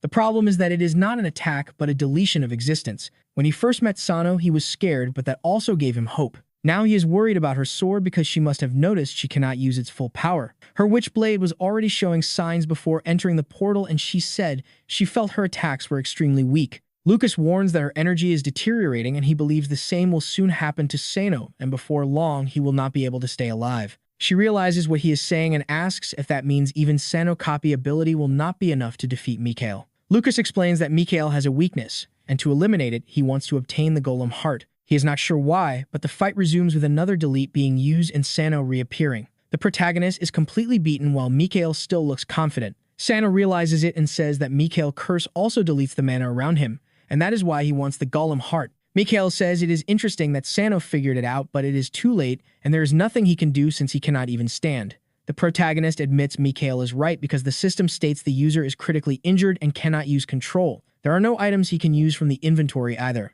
But he notices that 3 out of 5 dimensional pieces are resonating. That means Mikhail must have one of them. Mikhail notices it too and laughs, saying Sano is resonating as well. Now they both know they each have pieces. Sano realizes that the person with more dimensional pieces can attract the others and combine them. He has 3, so Mikhail can only have 2. The power of 3 combined is extremely explosive, so it might be worth trying. Sano draws a sword and Mikhail laughs, asking what kind of cheap trick that is. He says Sano abilities are decent but useless if they are disabled. Sano replies that Mikhail is also out of mana, so they are on equal footing. Mikhail rushes in saying even without abilities, their levels are completely different and stabs straight through Sano's chest, then tells him to hand over the dimensional pieces before dying. Sano counters by saying fine, here, take them. He releases the 3 pieces and Mikhail is confused because his inventory opens by itself. Sano explains that the one with more pieces can attract the others no matter who holds them. The pieces begin leaving Mikhail's inventory and Sano says it is unfortunate, but now they will combine and explode. Mikhail says Sano cannot copy himself, so what does he think will happen? Another piece joins and an explosion erupts. A massive crater forms in the city, and Mikhail stands there stunned. He did not expect Sano to cause such an explosion between them. He sees 4-dimensional pieces and teleports, saying now only one remains. He assumes Sano's copy has ended and vanished, but as he reaches out, Sano's arm bursts from the ground, grabbing him and saying this does not look like a good position anymore. Mikhail wonders how Sano summoned Kalashia again. With no choice, he uses Control H to escape another attack, but it is too late and he is hit in the chest with flames sweeping across the city. Sano orders the dimensional pieces into his inventory and suddenly, it shows 5 out of 4, which makes no sense. He remembers being revived in the Ice Mountain battle because of Kurosaki. His body recovered the moment he was about to die. This happened again, but he has not mastered it yet. Mikhail says Sano is truly troublesome, and he will erase him in a way that prevents him from ever returning. Energy expands as Control A activates at maximum range. He declares Sano will be obliterated and the ground turns purple. Another delete activates and Sano is confused how Mikhail still has so much mana expanding. Mikhail is not using external mana but consuming his own internal mana. The attack radius is massive and even Shadow Step cannot escape it. The entire city is being covered. Someone on a building asks if that is Mikhail's famous black orb. Another replies that it is worse than expected. If even the top hunter in the world is involved, then things are serious. A brown-haired guy reports that he contacted the White House and they told them to stay out of it. Tony asks if the association responded to the support request. He says yes, and the country is finally mobilizing the army to prevent things from going out of control. Tony says they have no choice. X says they are short on time and he is here for a reason, so everyone should give him their mana. Tony uses Control S to save his mana and rewrite it again and again multiple times. This grants the unique ability Titan X. X manifests massive axes overflowing with mana and leaps from the building, launching an attack toward the ground.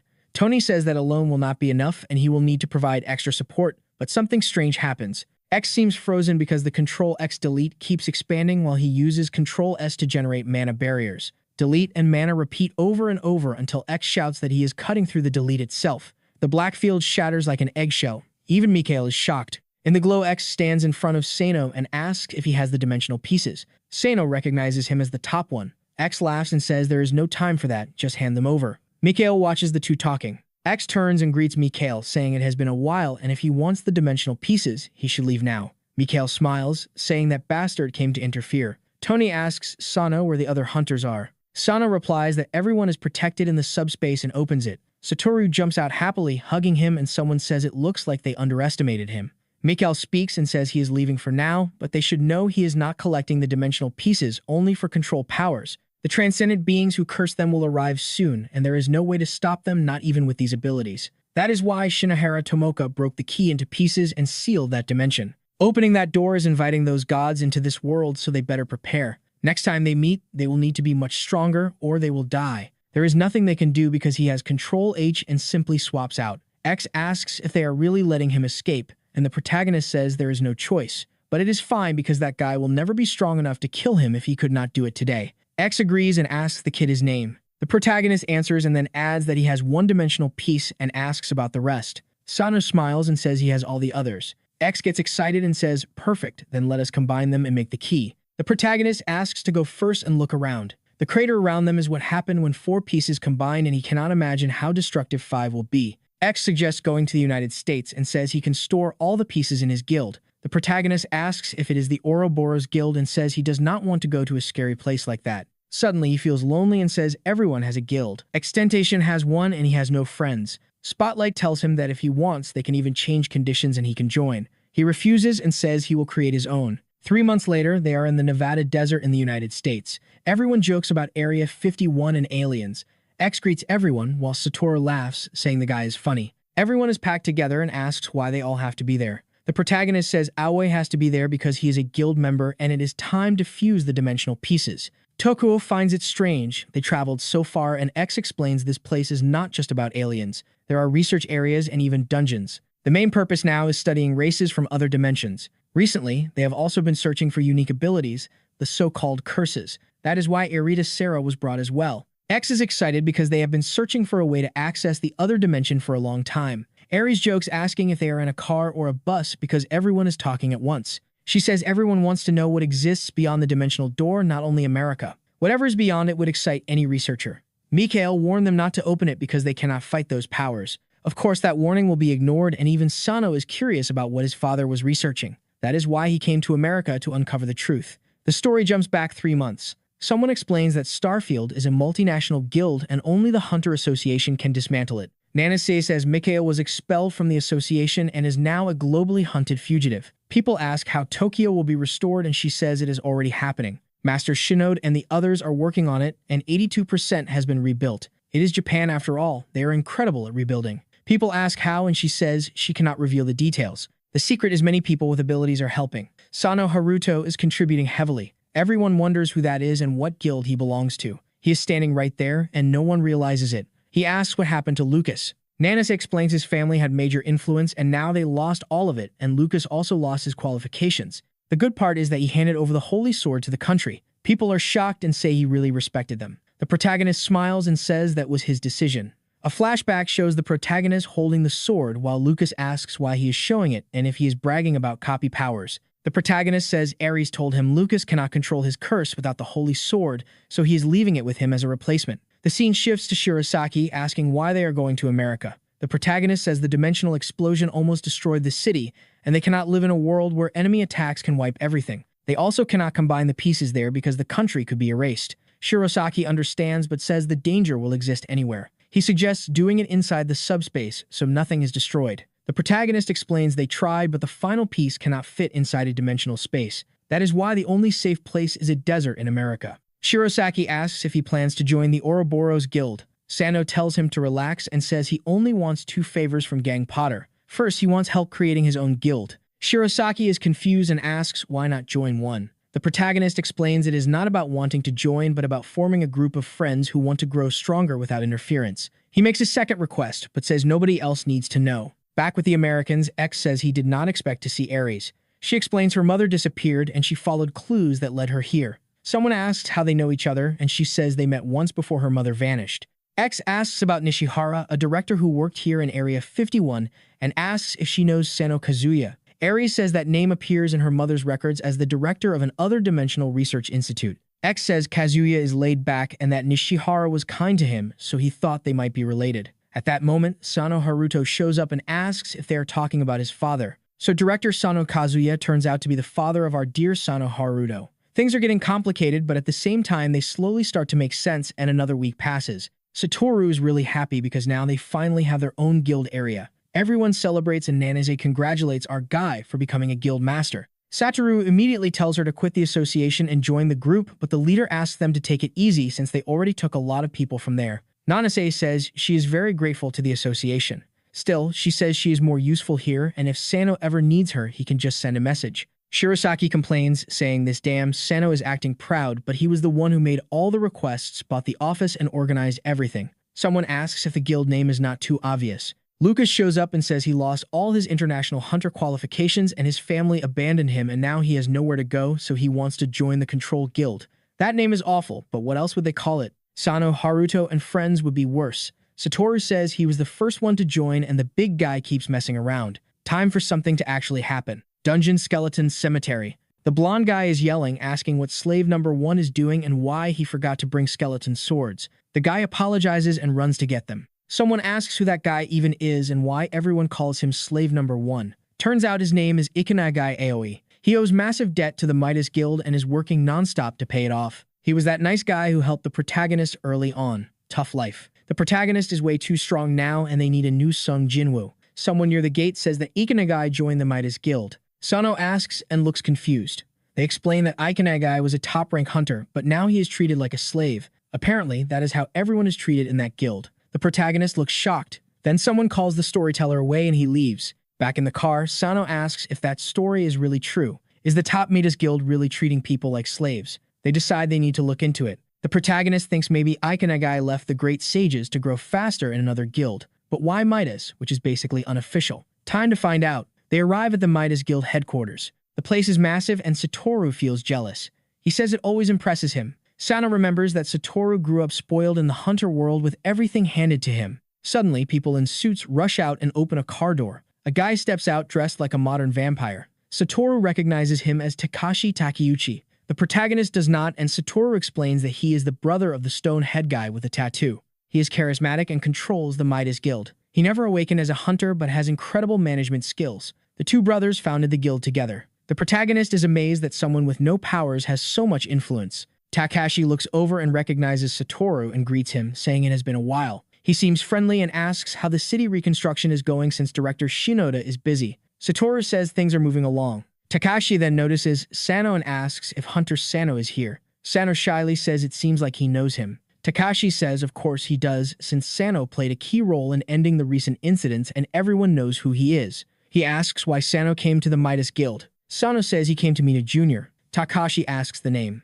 Sano answers Aoi Ikenagai. Takashi says that right now he is in a C-rank dungeon called Skeleton Cemetery. He pauses and says that Hunter is something else but says he will be back soon. Clearly, something is going on. Satoru gets irritated while the protagonist notices something strange. How does this guy have an aura without being a hunter? It feels different. Takashi also reveals that Ikenagai actually holds a high rank within Midas, despite working in dungeons. Satoru praises him and says if that is true, then he must be doing well. The protagonist smiles and says that now that his level is high, the Control Guild needs skills like that. Ikenagai dungeon knowledge rivals Master Kinosaki. He judges situations extremely fast and fights very well. The scene goes silent and the skeleton gets sliced and drops to the ground while the guy celebrates. Yo, one more of these and the sand is done. In the background, Ikenagai Aoi is wondering what this weird aura is. It feels different from the research data. The system pops up, showing Skeleton Cemetery difficulty rank C. That was strange because there should not be this much black mana here. So why are they giving it off?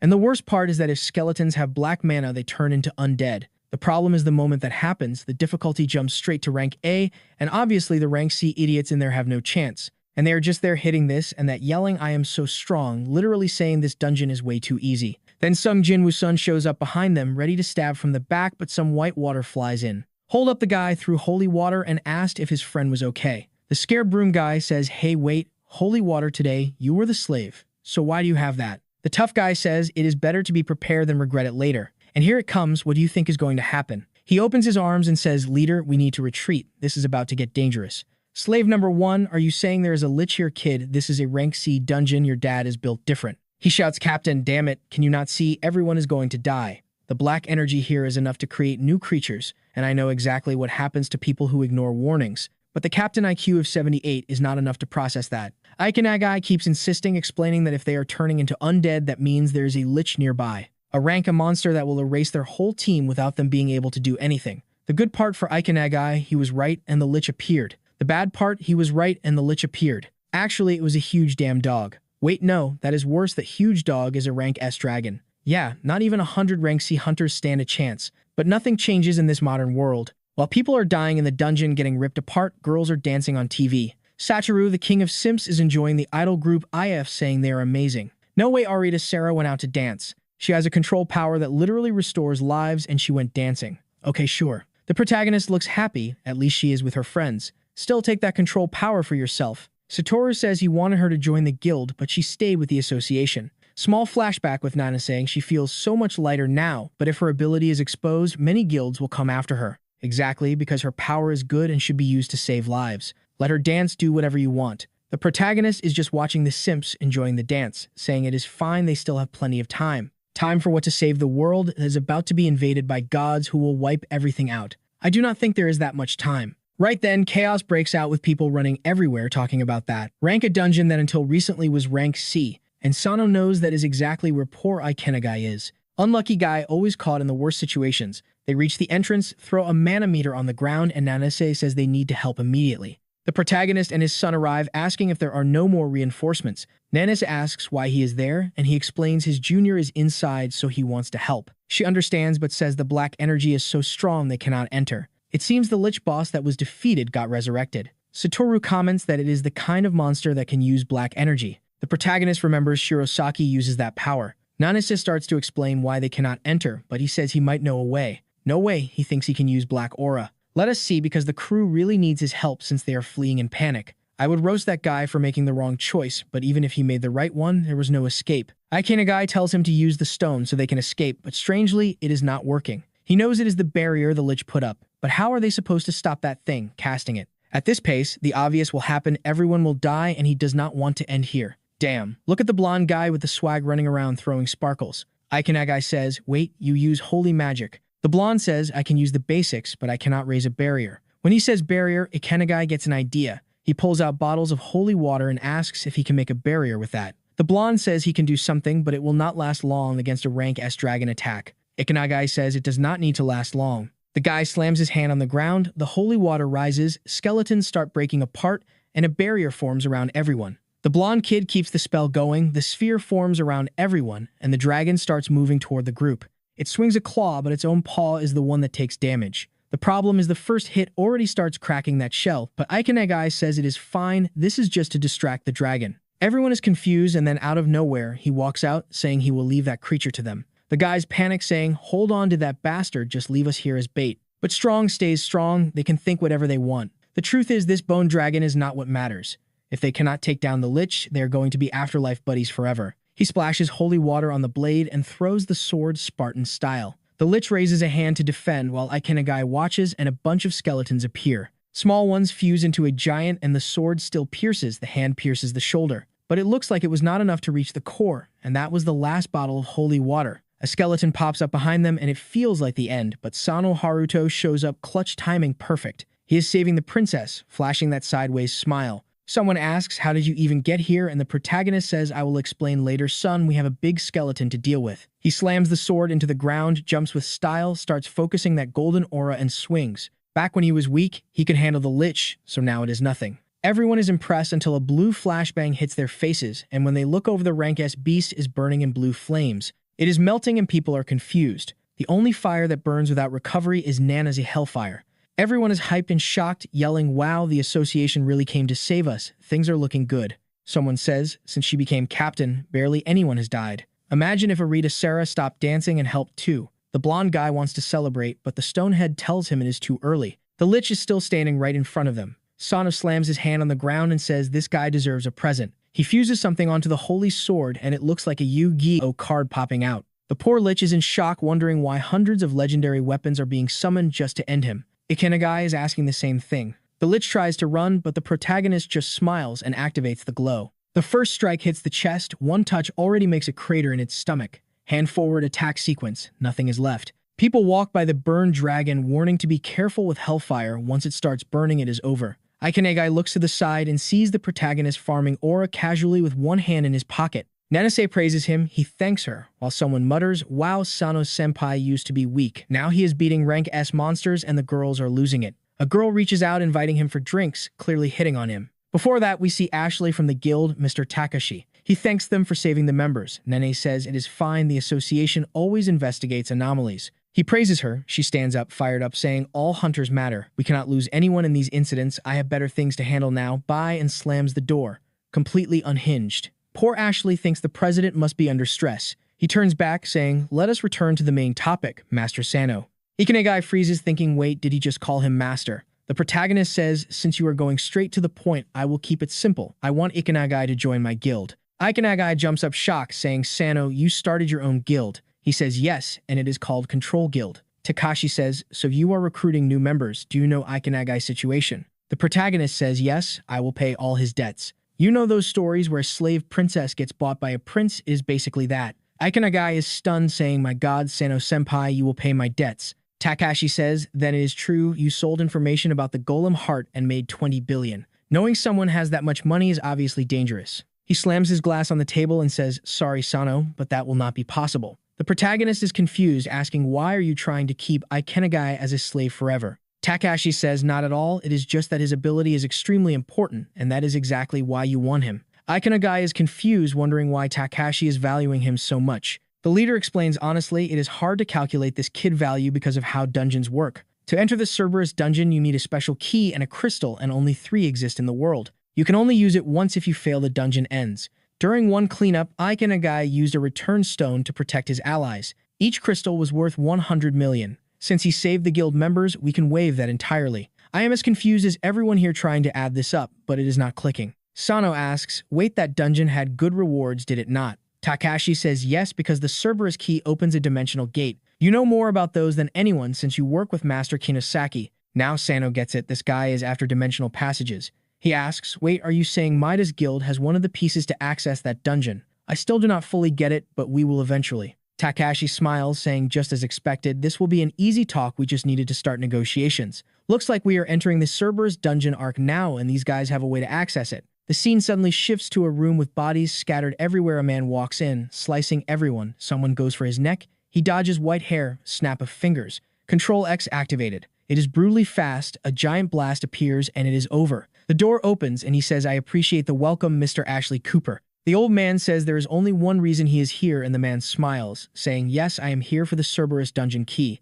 Ashley hands over the stone, saying there is no beating your Control X, so take it. You are interested in the dimensional key, correct? The man says, actually, I am more interested in Shift, like the keyboard key. He explains it does not work without Control. Wait, are you talking about Shift Delete? That sounds insane. Whoever has Control Alt Delete could open the World Control panel and shut down everything. Gray Hair says, it seems you researched a lot for your son. That is exactly it. Only with a full delete can I defeat the other Transcendentals. Ashley asks if he cares about everyone else, and he says, honestly, it does not matter. Everything is just an experiment. He needs to evolve Shift and Control, or everyone will be deleted. And the first one will be his son, the beloved Lucas. Wait, so this guy is Lucas' father, that crazy blonde kid. At that moment, someone is shouting outside the door, saying Count Cooper is inside and calling for backup. Then Gray slams his hand on the floor and says, if Control-C shows up, just tell them it was him who took the item. I thought he would teleport, but instead, the Cerberus key activates and the entry gets confirmed. The event starts, and a red aura surrounds him.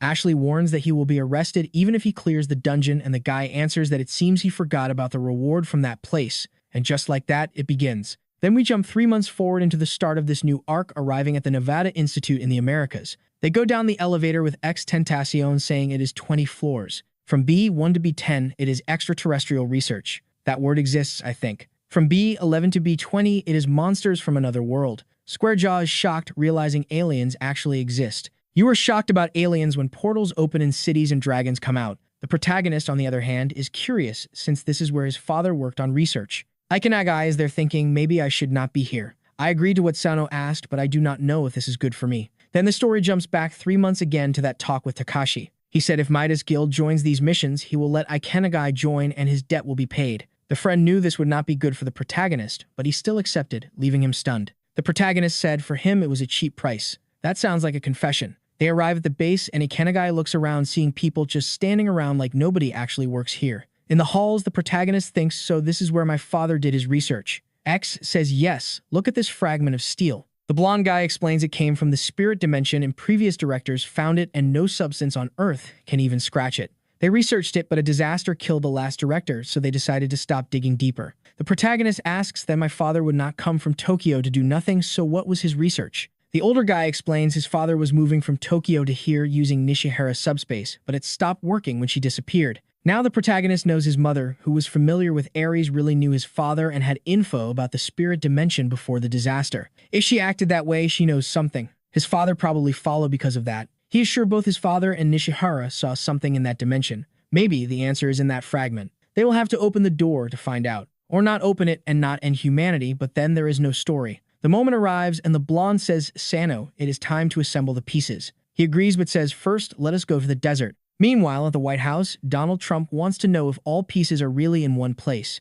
Egghead confirms yes in the Nevada desert. Discount Tony Stark says they will run tests first to make sure everything works. They are worried about what Master Turner will say. The president says the future of America is in your hands. Dimensional spirits, abilities, and magical resources have power enough to shake the world balance. He is not wrong. We are already in the desert. Satoru is shocked by how vast it is, and in the middle stands the protagonist alone. Nobody wants to stand near him. Actually, there are armed guys nearby. Sano thinks now that my mana sensitivity increased, I can feel all these people watching us. Just like Ikenagai warned the Americans will not let us do whatever we want. Earlier, Ikenagai warned the government might be after the key. The protagonist grabs the radio and orders the drones to release the final piece. Satoru is worried because even with Shadow's step, it is dangerous. Grant says trust him, he is the best for this. The boy gathers the 4 pieces, the last one drops from above and reacts instantly, flying like a bullet toward him. They connect. Explosion. Satoru is shocked, everything gets blown away, and people shout to stay calm. What is happening? Where is the kid? Did nothing remain? Next chapter, purple plants appear, a portal opens, and the protagonist appears in the middle. Shirasaki shows up, and the protagonist says that was close. Shirasaki says of course it was, he prepared it. Creating a barrier like that with the polluted tree power was hard. Nanis appears saying Midshield planted all this around Tokyo to create a subspace link with black mana. Shirasaki asks if the dimensional key is complete, and he says yes. Wait, what happened? When he combined the pieces, he entered the portal and came out the other side. He explains, yes, this is subspace, and now that we have the key, we can make the door appear anywhere. Shirasaki asks, then why do this inside subspace? The answer is obvious, because the Americans got involved. Nanase worries because that means the people with them before are basically hostages, but he is sure they will not want him as an enemy now that he has the key. Shirasaki warns this will take a long time and they cannot move because of the barrier. Sano says actually they can leave now because they have something better than a barrier. Back to the desert, we see the crater and soldiers everywhere saying there are no vital signs. Satoru is scared, thinking the protagonist died, but Grant is sure he is fine. Square Jaw and Lucas also do not think he is dead. Then the blonde NASA girl gets a call from her father. I am not sure if it was before or after, but we see X-Tentacion asking if anyone forgot the promise. He is talking to Trump, who tells him to calm down. The dimensional gate is a national issue. X-Tentacion pushes back, asking why they are interfering if they promised not to get involved. He says they already handed over the Cerberus keys. It must be serious because both of them look stunned. The president says the circumstances have changed and there are no crystals left. X says there is still one in England. Lucas says no, there is not. The crystal managed by the Cooper family was stolen by Mikhail. So that guy from the fight really was Mikhail. Everyone is shocked because nobody knew Mikhail showed up again. Iris asks the obvious question about why he did not say this earlier, since it matters a lot. Lucas says he just learned it from a call with his father. The president says it will be a huge problem if Mikhail is the first to step into the spirit plane. X says it is fine because if Mikhail goes alone, he will just waste time. He says abilities do not work the same in another dimension and he will kill him before anything happens.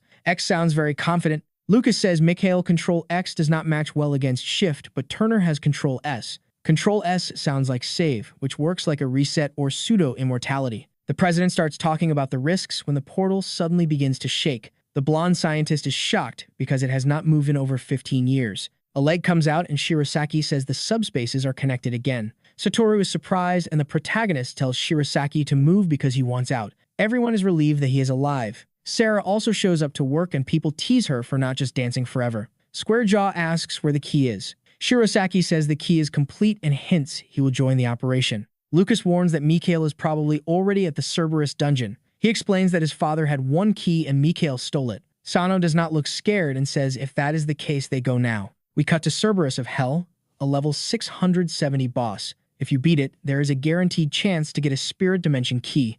Mikhail is already face to face with it. The boss lunges to bite and Mikhail raises his hand and activates Control X. The sphere deletes the boss. The reward is guaranteed and the access key drops. Mikhail calmly picks it up and looks at it. The system warns that once the dimensional portal opens, there is no return. He realizes it is a one-way path and understands why Midshield cared so much. He does not hesitate and activates the key, and the portal opens. The next chapter shows everyone standing before the portal. Satoru and Ikenagai feel crushed by the pressure of going to another world. X apologizes for the president and the protagonist says it is fine since he got a surprise bonus. We see a flashback where the president asks Sano to send an American exploration team if he invades another dimension. The protagonist says no, his group goes first. The president agrees and asks to follow right after since they cannot fall behind in interdimensional development. That sounds very American. The protagonist agrees but asks for a favor. He looks at the item and wonders if he could copy those fragments since they share traits with interdimensional keys. He feels sure what he wants is just ahead.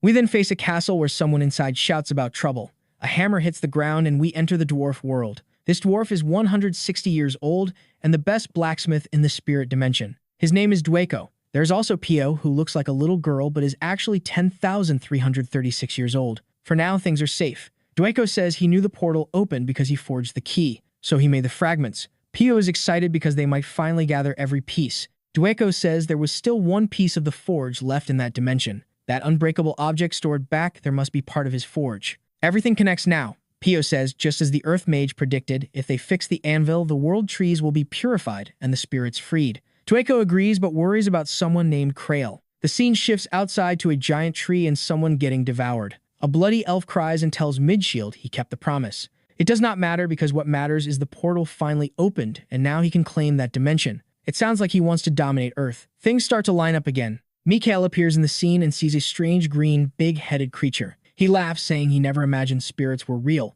The creature charges and Mikhail activates Control X, blowing everything apart. Control seems to work, but the creature even torn apart screams to kill him now. That means Control X is dealing damage but not deleting them. The creatures are not actually dying. Mikhail draws his sword, thinking that if he cannot delete them, he will have to fight them all. An explosion happens and the scene cuts to the protagonist's crew arriving. He really brought the whole squad. They comment that the spirit dimension looks ruined. Lucas says they need to scout the area and maybe Midshield did not lie when he said the homeland was devastated. He activates Control F on a book to search information. He suddenly feels pain, grabs his head, drops to his knees, and lets go of the book. He summarizes saying spirits, dwarves, and elves once coexisted here. They were contaminated by the black spirit Grimoire. Spirits were the first to fall to that energy. A war between races followed because spirits controlled giant creatures. Looks like it was because of them that everything got wiped out. The protagonist knows that Grimoire owns that subspace, and now he is finally starting to understand how all of this connects. Look at that idiot side character face. He saw something not suspicious at all and went to touch it. Shirosaki yelled, saying, "You are not important to the story, you are going to die." Too late, though, he got a giant worm to the face and was devoured instantly. Takeuchi starts transforming and tells everyone to get ready to fight. This is that part of the story where side characters finally do something just so they can get beaten later, and then the protagonist saves them to show how important he is. Or maybe not. Lately, all my predictions have been wrong. The giant worm escapes into the hole, and of course, everyone starts shaking in fear. Another one gets slammed to the ground. Actually, no, he gets dragged into the sky. These spirits are ugly as hell, straight-up demonic faces. Another one crashes down. Now things are bad. A massive worm shows up surrounded by a bunch of spirits. As usual, the story jumps locations in the next chapter with people crouched inside a hole. Down below, they are building an electronic base.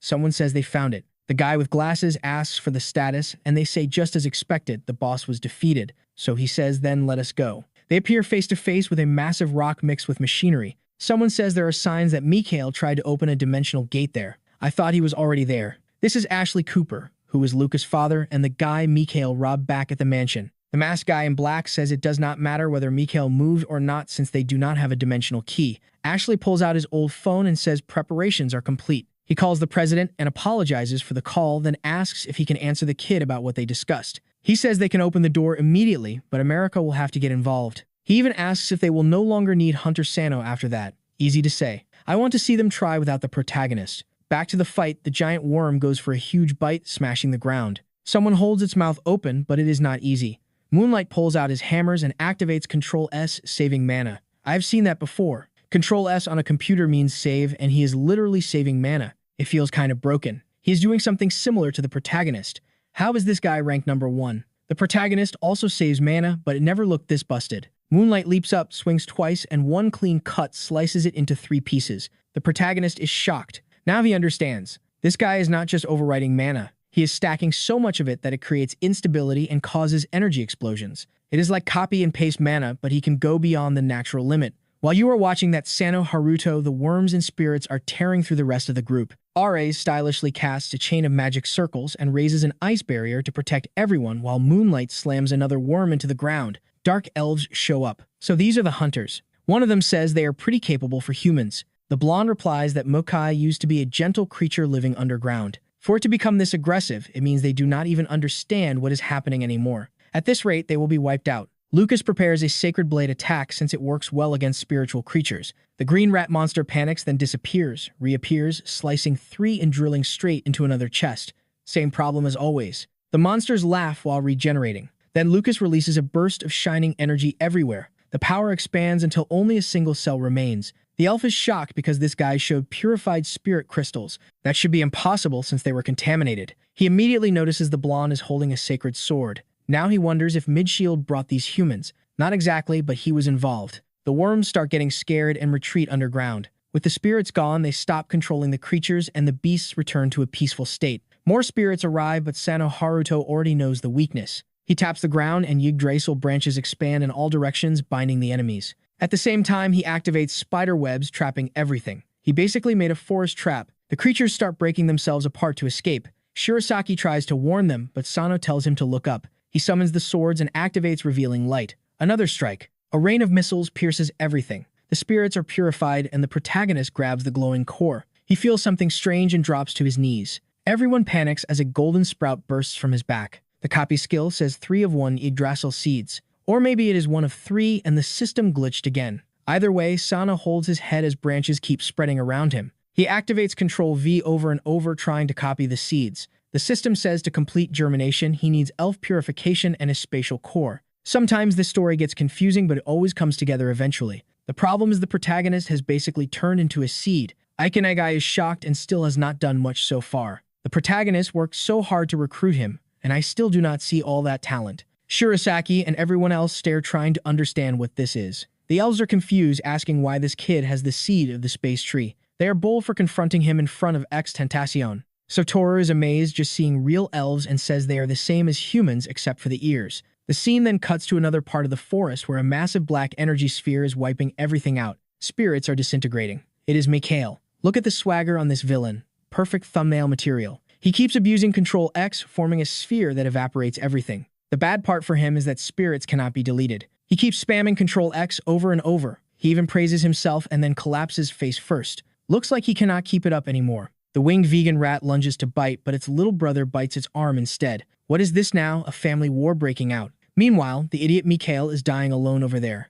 In his final monologue, he says even spiritual lives decay when they are destroyed. Each time they die and are rebuilt, part of their memory is lost, and that is why they start attacking their allies. Sano really is the only exception. That is called protagonist privilege. Of course, the little girl shows up to save him. She looks confused watching the spirit chaos while other dwarves arrive, asking what is happening and why there is fighting. They find a very innocent human lying there. Poor kid, someone help him. He does not even want to destroy your whole universe. She touches her chin without knowing that saving this guy will wipe out her entire race. The scene shifts to that elf still stuck in the branches. Poor guy keeps suffering. At least he feels relieved because some spirits are being purified. It must be thanks to the sacred sword Midshield brought. Meanwhile, a dark flaming face says something is invading this subspace. He feels a crack forming in the planet.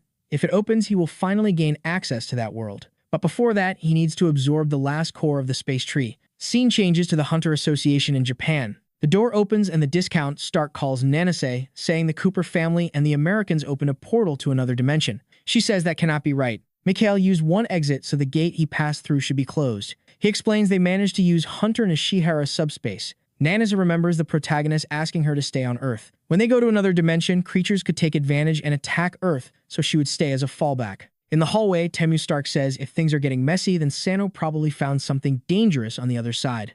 Nanase agrees, but her mission is to stay on Earth and protect it. For now, they cannot worry about Sano. Thankfully, the portal he opened is underground at Kinosaki House. In the worst case, she can handle a polluted tree and that subspace. The real problem would be the England dimensional portal opening again. That would be hard even for her. Scene returns to the spirit dimension at the elf village. The protagonist is still in his microwave state. The elf is excited, shouting they brought the space tree seed. Takeuchi gets called a monster for no reason and steps forward. They greet Elder Krail, who says this is incomplete, but still a sprout, which means spirits were purified. He looks at Lucas and asks why he feels the sacred sword is with him and if he purified the spirit. Lucas says yes and steals the credit, even though it was the protagonist. Krail believes it. He asks, "Where is my child, Midshield?" Chapters jump ahead with Krail placing his hand on the seed, pouring energy into it. Purification begins, and Yggdrasil reaches 3 of 2 roots forming. The protagonist is probably screaming inside. Satoru tries to interfere, but Krail glares and he freezes. That guy is useless except for running away. The protagonist slams his hand on the trunk, copies it, and uses Control V. He pastes the tree energy into himself. His recovery and damage reduction increase, and when the seed inside him blooms, the bonuses hit 100%. Even he does not understand how he copied the seed into himself. At least he no longer needs healing. The trunk around him crumbles.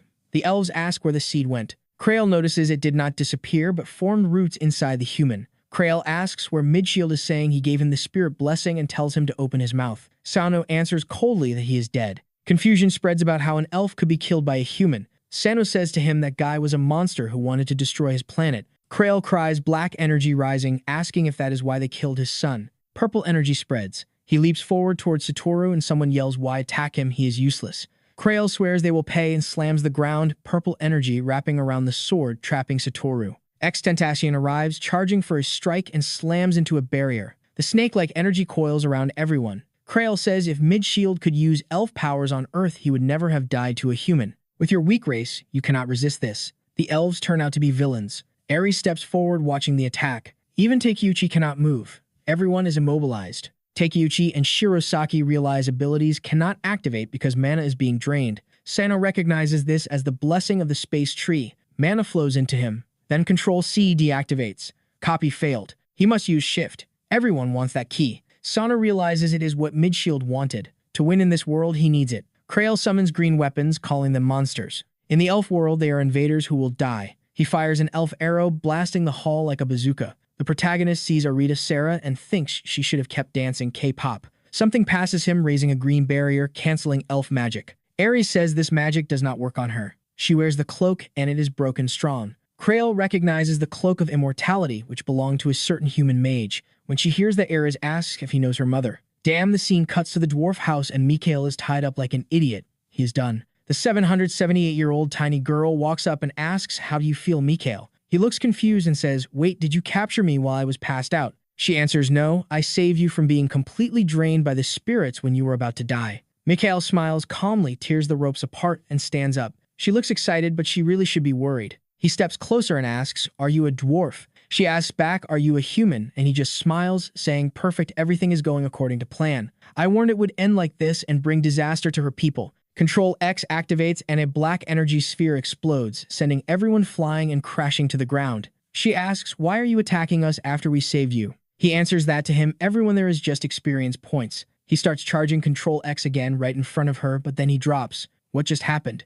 Dwayko the dwarf smashes Mikhail black hole with a hammer. Pio stares in shock, and Mikhail locks eyes with the one who dared challenge him. The tall red-haired dwarf turns and tells Pio to warn Krail about this. She wants to say how dangerous he is, but he yells for her to leave, and with no choice she runs, saying she will call him now. Mikhail looks at him and says, "So you are Dwayko leader."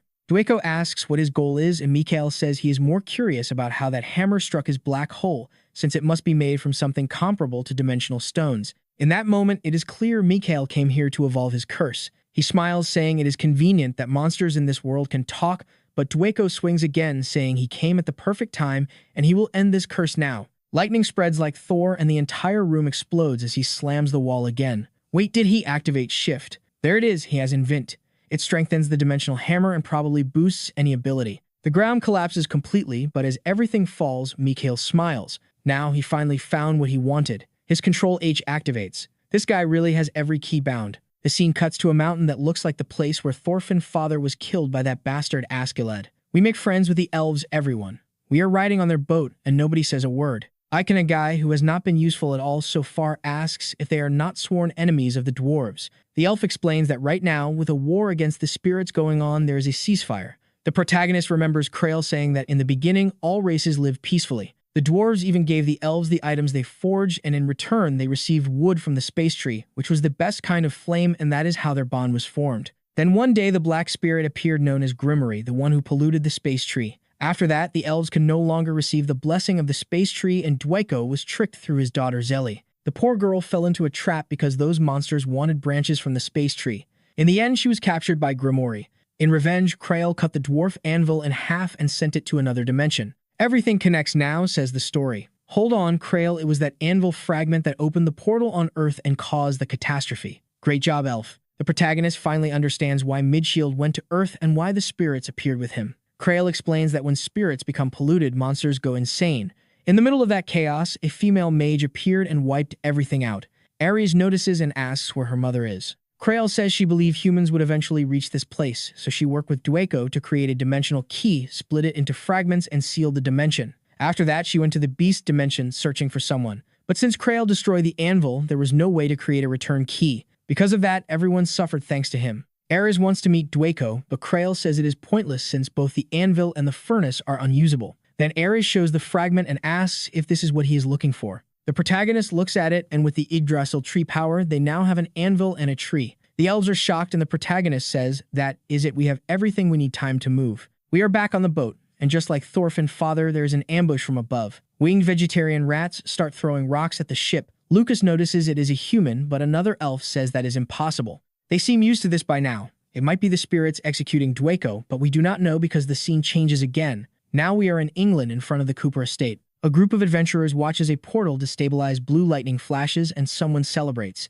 They manage to open the hole. Orders are given and they rush in. As soon as they enter, a soldier drops to the ground. They cannot even breathe the air there. The leader orders everyone who is not a hunter to leave or they will die. Then a giant worm appears and bites through the group. A mage uses his staff with both hands, which tells you how bad he is. It does nothing, and he gets devoured. The guy is level 300 and nothing works. That place is worse than any top-tier dungeon. Everyone starts running, and the masked one says he knew it would be too dangerous. We are back in the fight, with Mikhail warning the dwarf that breaking the ground will not do anything against him. He throws another Control X, forming a huge mass around the dwarf who swings his hammer. This dwarf is insanely dangerous. He smashed the guy's power and actually cancelled it. Even Mikhail looks impressed. The dwarf replies that this is no ordinary hammer and its name is Crom. Mikhail smiles, pulls out a sword, and says he is taking it. This kid is a thief too, always trying to steal everything from everyone. He lashes the wall over, and now it is the dwarf who is falling. The dwarf swings again while noticing Mikhail is trying to keep his distance. That trick was not going to work, so he gets hit on the side of the arm, but Mikhail activates Control H and is already above him. Another attack with that sword that moves like a whip, but the dwarf raises a stone barrier like something straight out of Fortnite. Mikhail activates another delete and says sadly he has more weapons than the dwarf. The wall explodes, the big guy gets pushed back, and Mikhail lashes again. He is straight up spamming that skill, and eventually it was bound to hit. And when it hits hard. Half of the dwarf's body gets torn up and Mikhail throws another bomb at him. With the arm he has left, the dwarf slams the hammer. A massive blast explodes and he gets thrown far away. He hits another wall, raises a pillar to stay standing, but Mikhail lands right in front of him. Your arm is at its limit, dwarf. Drop the hammer and hand over those runes. Dweko looks shocked that he already knows about them. He drops the hammer, reaches his waist, and pulls out a stone that must be the rune. That instantly fires Mikhail up. A flashback hits where he asks Midshield how this whole curse evolution thing even works without proper equipment. Midshield explains that bosses and dwarves can even create curses. Mikhail doubts it, but Midshield says they possess a spatial tree core. Through that item, they can create refinement runes, and those runes can evolve skills, equipment, and even curses. For now, they cannot because the spatial tree is contaminated. But if anyone could still create runes, it would be Chief Dweko. And then the guy eats the rune. The transformation starts, golden veins spread across his face, and his arm comes back fully restored. He grabs the massive hammer and things go wild. That only excites Mikhail even more because that rune restored an entire arm. Dweko starts blowing everything up, saying Mikhail has no idea about the horrors of runes. The ground collapses. Mikhail looks to the side and sees what looks like a golem rising ready to strike him. He jumps, but the stone ground traps his foot. He gets caught in a sand coffin and is about to be crushed. But looking at Dweko's face, you already know. He switches places like it was obvious. You really thought that would solve anything. We cut back to the elf house with Shirazaki thinking about those runes that can evolve anything. Satoru says he would like one, but Creel warns them not to get too excited. These items are extremely hard to obtain and extremely complex to use. On top of that, the space tree is contaminated by Grimoire. The roots are barely holding together. It is only a matter of time before Grimoire absorbs the core, and when that happens, this dimension is finished. Shirazaki asks why they plan to send someone that dangerous to Earth. One elf explains the plan was to place Grimoire on Earth inside a dimensional dungeon, meaning all humans would die. His excuse is that by sending Grimoire there, they can save the spatial core and use its power to create an interdimensional key. If it fails, everyone dies and they stay safe. That is basically what he is saying. But the mention of dungeon dimensional keys catches Shirasaki's attention. Creel says the dwarf master can do it. Shirasaki asks if it is possible to create a key for any dungeon he wants. The dwarf, confused, asks if he has been there before. Shirasaki reveals his brother's story and says yes, he has been there with an old friend. The elf says if he has been there, then it might be possible to make a key for him to return. Out of nowhere, Shirasaki collapses, crying. It lasts 10 seconds before Creel says they are running out of time because once the core is absorbed, the key cannot be made anymore. We go back to the fight. The dwarf is scared. Another Control X sweeps the entire area. The purple mass expands, devouring all the stone. Dweko slams the ground and raises another Fortnite-style barrier. Not just one, but a full sequence. But everything is getting deleted. The dwarf is about to be swallowed, so he strikes back, hitting the center of the sphere. But it is huge. It looks like he is going to be consumed. The old man gets completely shredded. Mikhail walks to the center and picks up the massive hammer. Damn. The huge dwarf is buried down there. He tells the bastard to hand over all the runes. He was buried alive, which is straight disrespect. Or maybe only his head is left and he is still talking, which is even worse. Bold move. He fires back, saying, "Do you think I consumed that rune just to heal my arm? That was the last one that existed, and I have no others to give you." Mikhail does not care. He says he only came here because Midshield said this place had runes, but it is fine, he will find another dimension. Dueko reacts. "Midshield, are you talking about Krail's son?" Mikhail steps closer and says, "So you know him. If that is the case, you also know he had the shift curse." Dueko realizes Mikhail is not there for transcendence at all. He wants shift and delete. Fine. Mikhail just smiles and says getting shift first was not a bad idea. The scene cuts to Ashley Cooper's resistance. Lucas, useless dad. He is shaking on the bench, knowing that just like Midshield said, Grimoire still has not taken physical form. The good part is that as long as they avoid direct contact, they can resist mental corruption. He was lucky to get the sacred sword before coming here. Even with that stolen item, which is his best asset, he barely survived. At this rate, England really will be destroyed. I do not get this guy. Is he a friend or an enemy? He brings allies. He wants to save England. This is messy. Another flashback hits. Everyone talked to Midshield and asked, how do we stop this guy? The elf revealed that to seal Grimoire in subspace, they would need the sacred sword. That must happen before he absorbs the tree core. The moment he gains a physical form, his body takes control of everything, and he gains the ability to freely cross dimensions.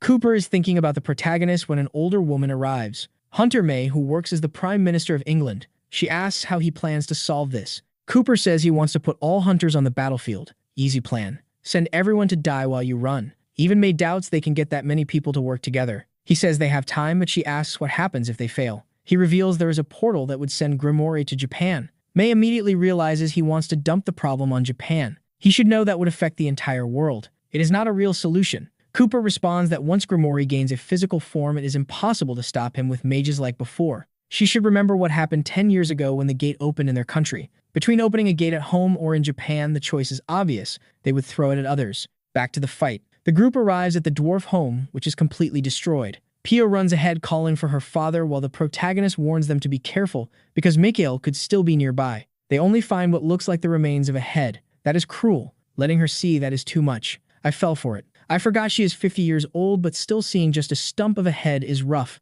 The elf asks who could have done this. Suno says he is still alive. Sure, he is alive. You literally saw him teleport away and vanish. Then they look at who is left.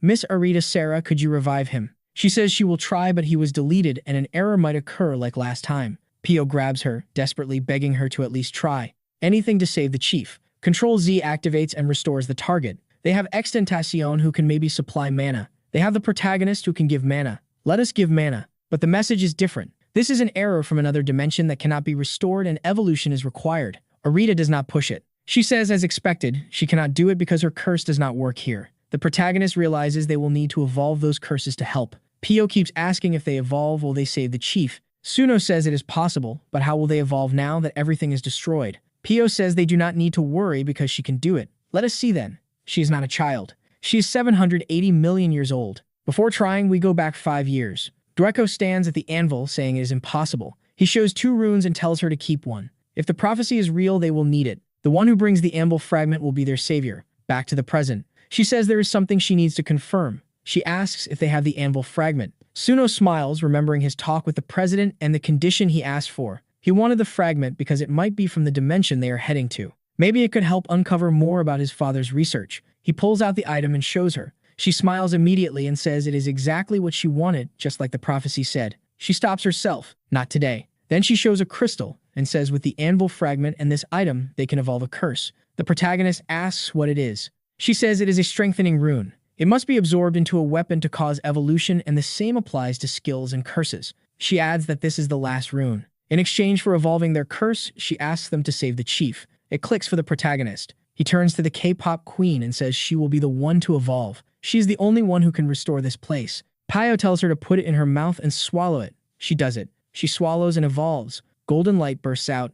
Energy everywhere. She drops to her knees. A blast of light. Her body flickers like digital sparks. The protagonist asks if she is okay, and she says it is nothing, while sweating. Control Z level 2 unlocked, and now there is a Control Y. Wait, what does Control Y do? My monitor flickered. ChatGPT says Control Y redoes the last action you undid. So if you restore someone's arm and press Control Y, you undo the restoration and return to the original state. Makes sense. Arita looks curious and wants to speak, but the protagonist tells her to stay quiet and keep this secret. Pio asks her to save the chief and she agrees.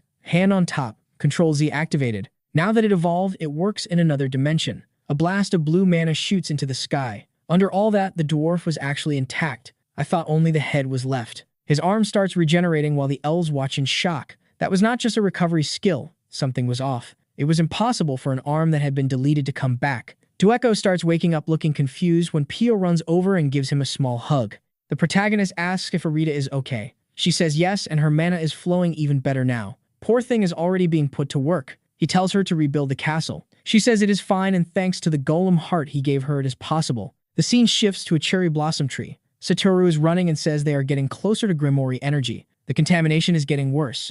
Krail explains that spirits and elves have a strong spiritual connection, so this kind of curse does not work on them. At the same time, Shirasaki points out that black aura and black mana are the same thing, and that is why his barrier was working. Krail thanks the tattooed guy and explains he is only doing this because he also needs to use the core to access a dungeon. The elf says they will need research, and the protagonist stops and asks how they are supposed to find it then. Dungeons cannot move by nature. A dimensional transfer to a dungeon is nothing more than a colossal creature beyond imagination. So a dungeon is basically a space that exists somewhere else inside a creature. He explains that when a dungeon is cleared, the boss core changes location and disappears, but Dueko can recreate it. That is why he can rebuild dungeons. To know exactly which dungeon to recreate, they need precise information from inside it. That is why it has to be someone who has already been there. Shirasaki starts thinking his brother is still there, when suddenly everything begins to shake. Everyone realizes the core absorption has started and they run. We jump to 30 minutes before the spatial tree invasion. Dueko was thinking the furnace is finally burning again, but why is the space tree here? Everyone else is confused and cannot believe it actually appeared. For them, it was impossible. The furnace is burning again. Suno explains this is the seed of the space tree that was born inside him, and that is why it is not corrupted. Dueko says that makes no sense because it should belong to Midshield unless he died. Arita steps in to defend her people and says Midshield wanted to bring a dark spirit to Earth and they only defended themselves. Suno admits he took the item from Midshield using his curse. Dueko realizes the protagonist is here to evolve his curse too. But since he was saved by his friend, he agrees and says they will start forging runes. Suno thanks him because he can finally complete subspace and his abilities. The dwarf warns he will only make enough stones for the number of humans present. That is a lot more than expected. If Mikhail gets even one of these runes, it is over. Someone greedy immediately asks if the dwarf can also make a dimensional key. The dwarf recognizes the cloak he made for Nishihara daughter and says yes, it is possible, but he needs black steel. That material only exists in the steel dragon habitat. The problem is that it is in another dimension. Too many worlds, too many planets.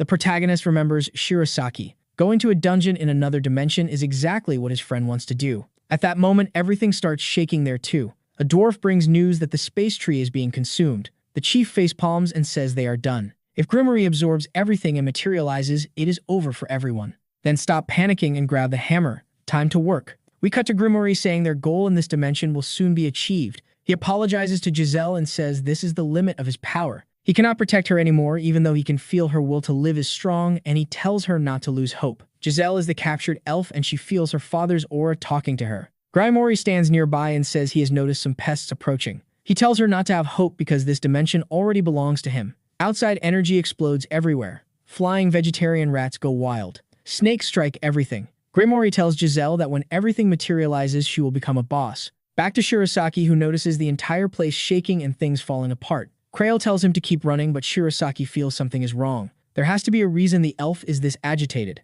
Krail explains that a colossal life form that becomes a dimensional dungeon is born from a corrupted king's spirit like Grimoire. That is why he has no physical body. They infest creatures inside dimensions like they did with the space tree. Everyone inside a captured dimension becomes monsters and bosses. So when Grimoire captures a dimension, he turns it into a dungeon others farm. That means all dungeons were once dimensions. Satoru and Shirasaki realize that if they do not stop Grimoire, everyone will turn into dungeon monsters. Satoru gets angry and asks Krail if he knew this and still brought everyone here. Shirasaki knows Sano has the core and they just need to escape, but that would cost Krail some life and also his chance to reach his brother. The elf tells them to give up, but then pulls out his staff and says no, this can still be won. A massive surge of energy erupts. He electrocutes a giant worm trying to bite Krail and it explodes into rubble. He starts bragging, asking who they think he is. This old guy got beaten the whole story and now wants to farm aura at the last second. Now he has to deal with it, because more worms are coming. Satoru finally does something. He draws his sword and slashes. What chapter is this? 65. 65 chapters of doing nothing. A green flying mouse rushes him. He raises a barrier and cuts its head. That should not kill it. Spirits only die to the sacred sword. Do not forget your own rules. Takeuchi charges forward, holding the creature back while Shirosaki unleashes another wave of purple, black, and red lightning, blowing everything up. Satoru stares in awe and says he is insane. That is all this kid is good for. Creel is not impressed and warns that killing these creatures will not solve much because the dimension is being eaten by the flying green mice. Those creatures are under their control and they will keep spawning forever. Shirosaki says he will handle it and fires more lightning forward. The monsters start adapting and dodging the obvious attacks. Takeuchi says they need to take them all down at once, and Satoru looks like he has an idea. Someone asks what he is about to do, and he says Sano Haruto gave him something. No one gets it, but he raises his arm and calls down a rain of golden orbs. Stones rise from the ground, rush forward, grab all the monsters, and slam them down. Satoru tells Shirosaki to use the lightning. Shirosaki is shocked that this can actually work by pulling everything down together. He prepares another spell and unleashes a storm of lightning, frying everything along with the stones that turn into smoke. Satoru praises him while the spirits fade away. The downside is they are being burned instead of purified, like with the sacred sword. Shirosaki says Sano Haruto has trained his members well. By training, he really means handing out tons of items. Meanwhile, Takeuchi is smashing the ground, fighting the worms. Creel finally uses his power to restrain the creatures. Funny how when he is an enemy, he locks everyone down and no one can beat him, but as an ally, it barely helps. He gets a message from Giselle asking him to come home. Instead, he charges forward saying she must be nearby. Shirosaki tells him he can go and he will cover things here. Satoru goes ahead too. The stone guy realizes he really is a scared weakling. A flashback plays. Takashi says they pressured Master Sano, but if he does not want to go, he does not have to. Takeuchi asks if he really wants to give up after all the info they gathered. The glasses guy says they already asked other hunters for help, but they know if they do not join the guild, Maida's reputation is finished. Do you want everyone to find out about your mana addiction heart condition? That explains why Takashi does not level up. He cannot use mana. He says it is dangerous and they have time to wait. Takeuchi slams the table and says they have no time. He has to go find more runes across every dimension. Takashi says he is not a hunter and anyone can manage the guild. Takeuchi says no way. He built Maida's and he will protect it to the end. Loyal guy. Time for adventure. Back in England, there is a massive ice cube barrier. People watch and say the barrier is complete. A mustache guy warns them not to lower their guard because it only blocks black mana. Right then, the ground shakes and a purple tentacle bursts out. Grimoire physical body is starting. Everything is doomed. Was this not supposed to block black mana? It already broke through and is destroying everything. The item looks useless.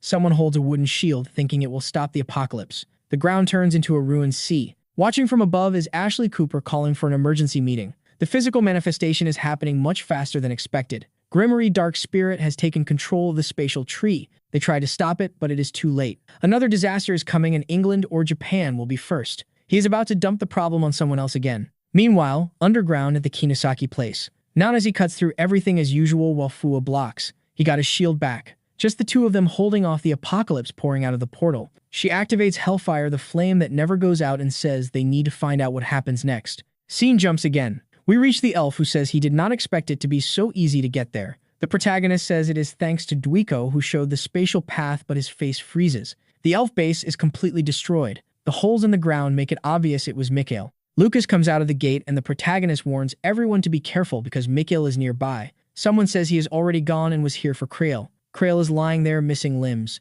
Mikhail came just to kill him and talked about dimensional curses. The protagonist tells Arita to heal everyone. Sinao already knows, just like Midshield said Mikhail is after Shift. Even if he has it now, he cannot evolve without the Dwarf Stone. The protagonist asks what happens if Mikhail gets a rune. The answer is his curse becomes Delete. The protagonist panics, saying he will have Delete. He already had something like it, but now it would be Shift Delete, a Super Delete. That means even Aridacera cannot restore the damage he causes. The protagonist asks where Creel and the others went. They left to save the elder daughter. He notices his girlfriend and Satoru are gone too. They went to do something reckless again. Sano says they must hurry before Mikhail arrives. The blonde elf says it is impossible because they will be trapped in the corrupted spatial tree. Someone says no. The protagonist opens a portal saying this subspace is part of Grimoire. Somehow, his power connects to it. We cut to Creel running toward his daughter who is still bound. She tells him not to come closer because she has been absorbed and cannot be saved. Creel says there is still time and apologizes for being late. He starts pulling at everything.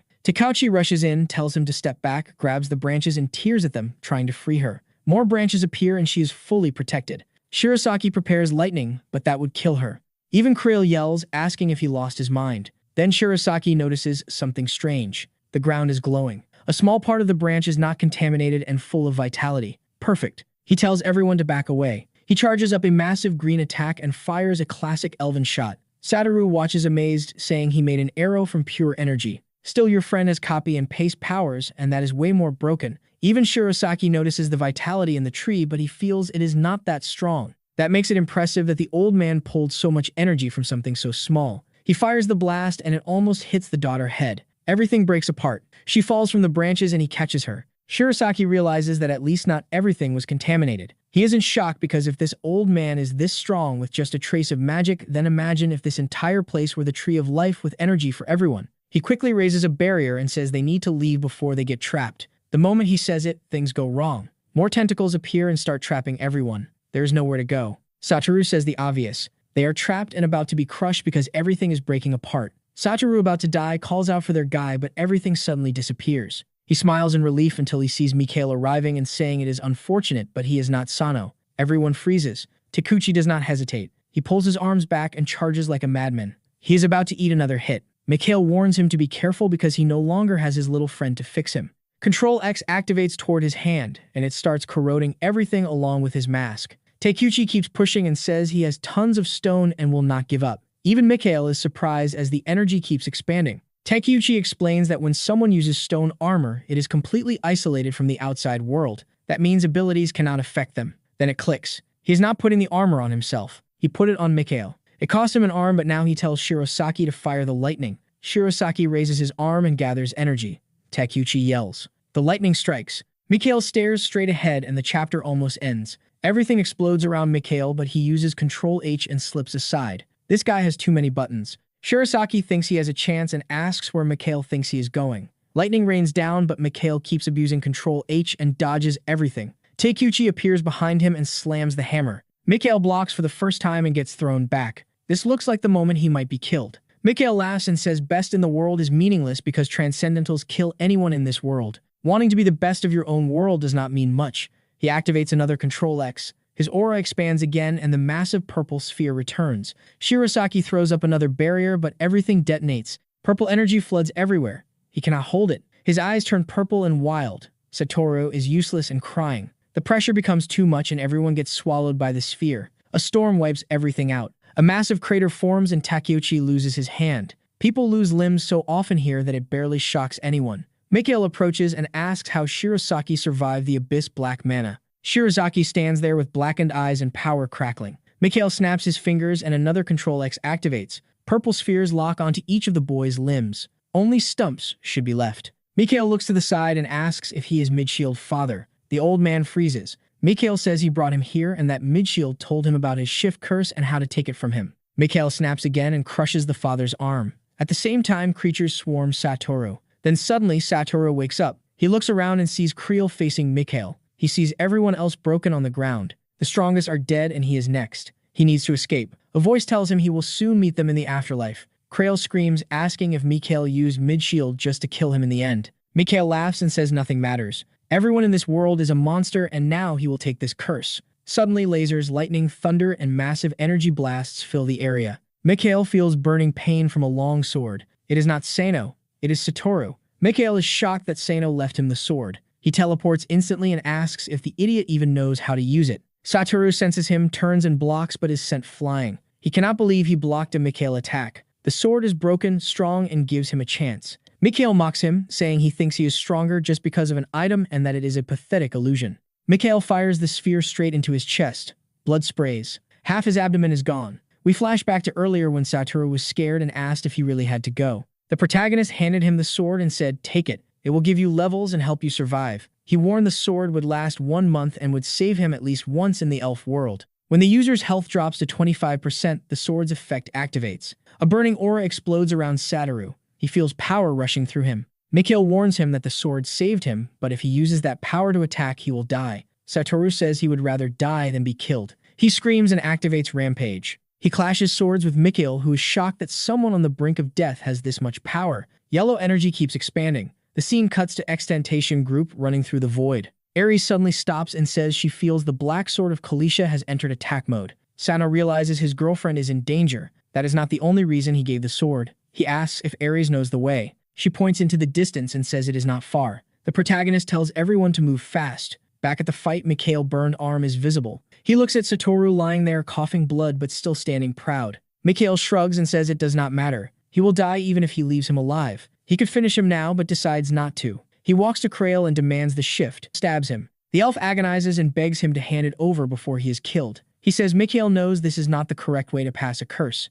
At that moment, we see that Midshield warned that killing someone does not transfer it. It works like Sano Control-C. You need to immobilize the target, connect to them, and then perform the transfer. I thought Krail would have to agree to something, but Mikkel already starts absorbing. Or at least that is what Mikkel thought, because he suddenly takes a solid punch to the knee. He looks back angry, but immediately gets hit by a barrage of marble shots. Satoru is going all out. The kid says he will use everything Sano gave him. More little robots appear around and Mikhail calls him pathetic. Then Satoru collapses unconscious. At least he knows he bought as much time as he could. Now Mikhail wants to kill him. He forms the massive sphere and throws it to crush Satoru. A golden slash cuts straight through it. X-Tentation and the group arrive. Things just got bad for the villain. Mikhail instantly activates another Control X toward the three of them. The protagonist steps forward saying he has no time to waste on trash like him. With Kalisha in hand, he fires a massive flame blast at Mikhail. The whole field explodes. The protagonist rushes to Satoru, who is barely holding on. Satoru asks if he did his best. Sano answers that he fought amazingly. Another blast slams into them. This is not a romance. This is a battlefield. Satoru stands up, fueled by rage. X-Tentation yells for Mikhail to stop attacking and for Sano to focus. Then it happens. Control-C, Control-V. X-Tentation is shocked. He did not know Sano could copy himself. Mikhail curses because his ability is terrible against Sano, but that will not matter soon. The protagonist worries about everyone around. The main plan is to evacuate the injured. He uses Control-V on the ground and Yggdrasil roots rain down. Mikhail strikes another dramatic pose. Everyone starts moving through the portal. Sano orders the K-pop queen to heal everyone. The old man stands up, yelling that his curse was stolen. The protagonist realizes how bad this is. As long as Mikhail cannot evolve the skill to level 2 even with shift, it should not fully work in this world. He still needs the same rune from Dueco. X-Tentation is alive and could help fight, but Sano activates more Yggdrasil roots. A system warning appears asking if he wants to copy the spatial tree into existence. It warns about possible collision. Sano hesitates, wondering if the spatial tree is not already part of Grimoire. Mikhail teleports onto a branch and asks if Sano is buying time for his friends to escape. He says it is pointless since he has shift and will steal Sano's curse. Sano replies that without a rune, shift is meaningless. He confirms the copy. 10% complete. Control cannot be used during copying. Mikhail attacks from behind. Sano blocks with his sword. Another purple sphere detonates. Copy progress jumps to 76%. Mikhail mocks him, saying even his allies were stronger and today Sano will die. Another blast hits Sano head-on. Without control, he realizes he is nothing special. He barely dodges and loses another arm. Mikhail grabs him by the neck, asking why he is not dodging and what he is planning. 97%. Mikhail smiles, saying Sano cannot even use his curse anymore and that stealing it will be easy. He activates Control X at point-blank range, tearing through Sano. Sano collapses in agony. Control-C triggers at the last second. Only his remains hit the ground. The spatial tree finishes copying. Control-V activates. Initial recovery begins. Sano starts glowing like fireworks. Yggdrasil Blessing restores 100% of damage and reduces damage by 65% for 1 hour. Mikhail is confused, asking why healing works now. Sano smiles, saying his curse evolved again. Mikhail says it does not matter and that he will kill him anyway. Suddenly, massive tentacles slam into the ground toward Mikhail. He explodes them, but they keep coming. They also attack Sano. This is not Sano's power. It is Grimoire reacting to stolen energy at the perfect moment to absorb everything. Even Mikhail is shocked. The black spirit moves. Mikhail dodges through roots and fires another delete into the tree. The roots seem endless. Sano dodges under 2 more and realizes he can copy the entire spatial tree and even use its abilities. Maybe he can control this chaos. He touches the branch but fails. A higher entity already controls it. He realizes if he gets trapped, he will become a monster. He sees a strange black aura ahead and stretches his hand using Control-V to pull black aura from subspace. He forms a portal. The scene shifts to the elf village where roots are also destroying everything.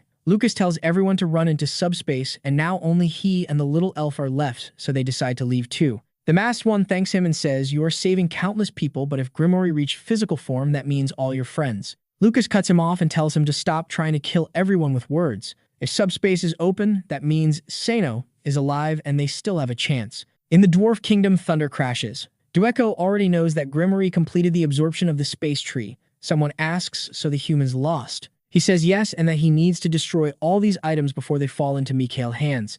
As he raises the hammer, someone rushes in saying a subspace just opened. The humans arrived and they need Duiko there now. The scene shifts to our guy wrapped in vines, completely confused. Wait, did the roots bring me here? Satori and everyone else are gone. Is this Grimoire materializing, or did my subspace change? And why are these roots moving like this? He steps closer and light hits his face. Someone calls out to Sano from inside, and it is Nanase. The protagonist walks through the portal while she is confused, asking, "Why are you back?" He looks up and says, "So this is under Shirosaki House. Is subspace still open?" She says yes, but the corrupted roots keep coming out and are getting harder to control. He realizes what happened and knows he must urgently return to the dwarf village. Nanase tells him to be careful as another tentacle nearly hits his face. She activates the witch blade while he runs, saying he has to go back to that world. She will cover while he is gone. As he reaches the portal, a hand appears. It is Lucas. Everyone freezes, confused about what is happening and why Nanase is here. The protagonist explains they are on Earth and they need to go back there fast.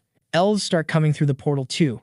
Nanase is overwhelmed as people keep pouring out. The protagonist tells her to stay calm and that they are not enemies. The masked elf is shocked that the protagonist is alive. That means Creel is safe too. Did they save Giselle? The protagonist taps his hand and says, yes, everyone is fine. He thinks that if this guy made it out alive, then the elf village was not fully destroyed. Now the hard part is how to return to the dwarf land. The elves have the same problem because they have nowhere to go. Then someone shouts because the monster is still coming through the portal. But wait, the portal is shrinking. Sano Haruto did not make it through in time. Worse, Control V fails, saying subspace not found. Sano is confused and Lucas explains the reality. Grimoire fully materialized. With that power, he can control the subspace that leads to him. Sano asks, so until we defeat him, subspace is unusable. The elves are shocked because that means none of them can return either. Then someone says, do not give up. It is Nanase. She says whether good or bad, Cooper left this behind. A dimensional portal opened in England and is destroying everything. So Cooper did not dump it on Japan. Now Sano has to go to England, while others are in another world. The protagonist smiles and says thanks to Cooper greed, they now have a way back. He clearly has another goal with that portal. Grimoire advances, swallowing bridges, cities, and people. No one stands a chance. All the magic they throw does nothing. Someone watches from afar. Grimoire absorbed the entire tree. It is bigger and more destructive than anything imagined. In the end, it is still a tree. Nature is strong though. If humans disappear, nature takes over the planet in 20 years. People call in jets, missiles, everything. Smoke rises, but nothing happens. May asks Cooper if he is sure this will work. He explains Grimoire is basically a bodiless spirit. It only materialized because of the space tree. A tree burns easily, even without special weapons. Grimoire may be evil incarnate, but with a damaged body, he becomes useless. They just need to pour in all destructive resources and it will be worth it. May hesitates, knowing it is not that simple. Then she turns and freezes because the thing appears and now looks like Godzilla. Back with the protagonist watching everything. He asks if there is teleport magic to reach England. Nanase says yes, but not directly. He asks if it is a mana issue and if more mana could extend range. She explains teleport has a distance limit based on the number of people. The limit depends on mage level and group size. It also has long cast time and cooldown, so you cannot move everyone fast. Now it makes sense why Extentacion arrived by plane. Someone asks if teleport means transfer magic. The masked elf says transfer magic works across any dimension regardless of distance or Renshu. The problem is it cannot be used now. Sano snaps and asks why mention it then. The blonde elf says because it can be made usable. Sano instantly understands. He needs a blessing from the space tree. The scene shifts outside. Golden armored elf knights form a pentagram. People wonder what is happening. Lucas asks and the protagonist explains he will raise a space tree so they need open ground. Control V activates. Yggdrasil seed is planted. Trunks burst from the ground and a tree rises. Everyone panics thinking it is the same thing destroying England. But this one is sparkling pink and glowing. Everyone HP rises and they realize it is positive. The elves are stunned that humans can plant a space tree. The protagonist winks and says now it will work perfectly. The elf is completely emotional, saying this is incredible. He says the protagonist surpassed even high-ranking elves and earned the blessing of a tree like this. The protagonist says Grimoire did the same thing, but asks what this ranking thing even is. The elf explains that humans call it levels. The difference is that in their world, once your ranking is fixed, you cannot surpass it. That is why no matter how strong Grimoire becomes, he will always be a spiritual king. The protagonist asks if even with Dweko runes it is impossible for Grimoire to evolve. The elf says there is a chance, since it is not zero, but overall it is extremely difficult. Sano feels confident, thinking his father really is something else. He asks if everything is fine and the elf says yes, but the only issue is that he does not understand how vast planet Earth really is. They just need a vague idea of the destination and it might work. Sano smiles and says he is counting on him and that they will finish this and take the elves back home. Funny how the guy steps on Earth for 10 seconds and already wants to stay. He jokes that his home was destroyed so he cannot stay forever. His intentions are pretty clear. He tells everyone to activate the circle and 4 appear at once. England appears above and below, and it looks like they will fall upside down. Nanas is shocked by the massive gap in ability. The elf smiles and says, like he mentioned before, there is no limit on distance or number of people. Everything shines and the scene shifts to Krael. Dueko greets him, saying it has been 120 years. Krael corrects him, saying 124. Satoru realizes these guys live on a completely different scale. Dueko looks over shocked. That is the girl who can instantly heal any wound. Then why can she not heal Giselle? Nanas explains she consumed the rune and got stronger but still cannot reverse her condition. Shirasaki suspiciously asks if she really ate a rune. Dueko explains she did it to heal him, the Dwarf King. Dueko then asks what happened to Mikhail. They say they have no idea. In theory, everyone left there, got trapped, and died to Grimoire. The subspace vanished. Satoru panics, saying his girlfriend cannot die like this. Shirasaki throws subtle hints, wishing he had a powerful rune to fight those enemies. Dueko responds, asking if he thinks a single rune could beat the corrupted forces of the space tree. Extentacion says the guy on Earth was weaker than him anyway. Dueko pulls out the runes and says everything is ready. Everyone is stunned. Dueko says they know why he is giving this to them. Extentacion says yes, it is to protect Elf, Dwarf, and Earth dimensions. He bites it. Energy explodes. Control S keeps rising, and now overriding mana layers goes from 10 to 20. His curse power basically doubled. Meanwhile, Kinosaki suddenly tries to farm aura. Every character gets a stylish moment except Sano, who struggles with swag. Dueko asks if the kid uses black magic, and he says basically yes. Dueko messed with him and did not explain the terms. The runes have spatial attributes and repel black aura. This is bad because he could lose both the rune and his aura. Nanas rushes in and heals him, and the rune drops to the ground. Dueko is impressed. She can even cancel a partial absorption. Shirazaki realizes learning black mana came at a huge cost. Extentation does not understand why it failed, but what matters most is stopping Shift from staying with Mikhail. If he can use this rune power to defeat him, everything will be fine. The old man asks if getting Shift will really lead to something good. Before we hear the answer, Takachi bites into it too. He pauses and asks if the rune can cure mana addiction. Dueko asks if he means the side effect where warriors cannot absorb mana. He says yes, of course. It strengthens the body enough to turn anyone into at least a warrior or even a hero. Everyone else wants to eat it, but Takuchi stays humble, thinking he could give it to Takachi and turn him into a real hunter. Greed kicks in, and he asks Dueko to make more. Dueko refuses, saying it would be dangerous if Mikhail got even one and the tree blessing already faded, so no more can be made. Takuchi decides to save it for his brother. Dueko notices something, and Krael calls out to Extentacion, asking what good will come from having Shift. Extentation explains that with it he can infinitely store a curse doubled by the rune. Krael is shocked, asking if that is even possible. He says yes, and that he is the only one who can use Shift that way. Now things are worse because Mikhail has Shift. Krael then reveals he is not the only one with that power. He looks at his child and everyone understands. He explains that might be why the child never recovered. Wait, the unconscious one is a boy. Someone said, daughter earlier.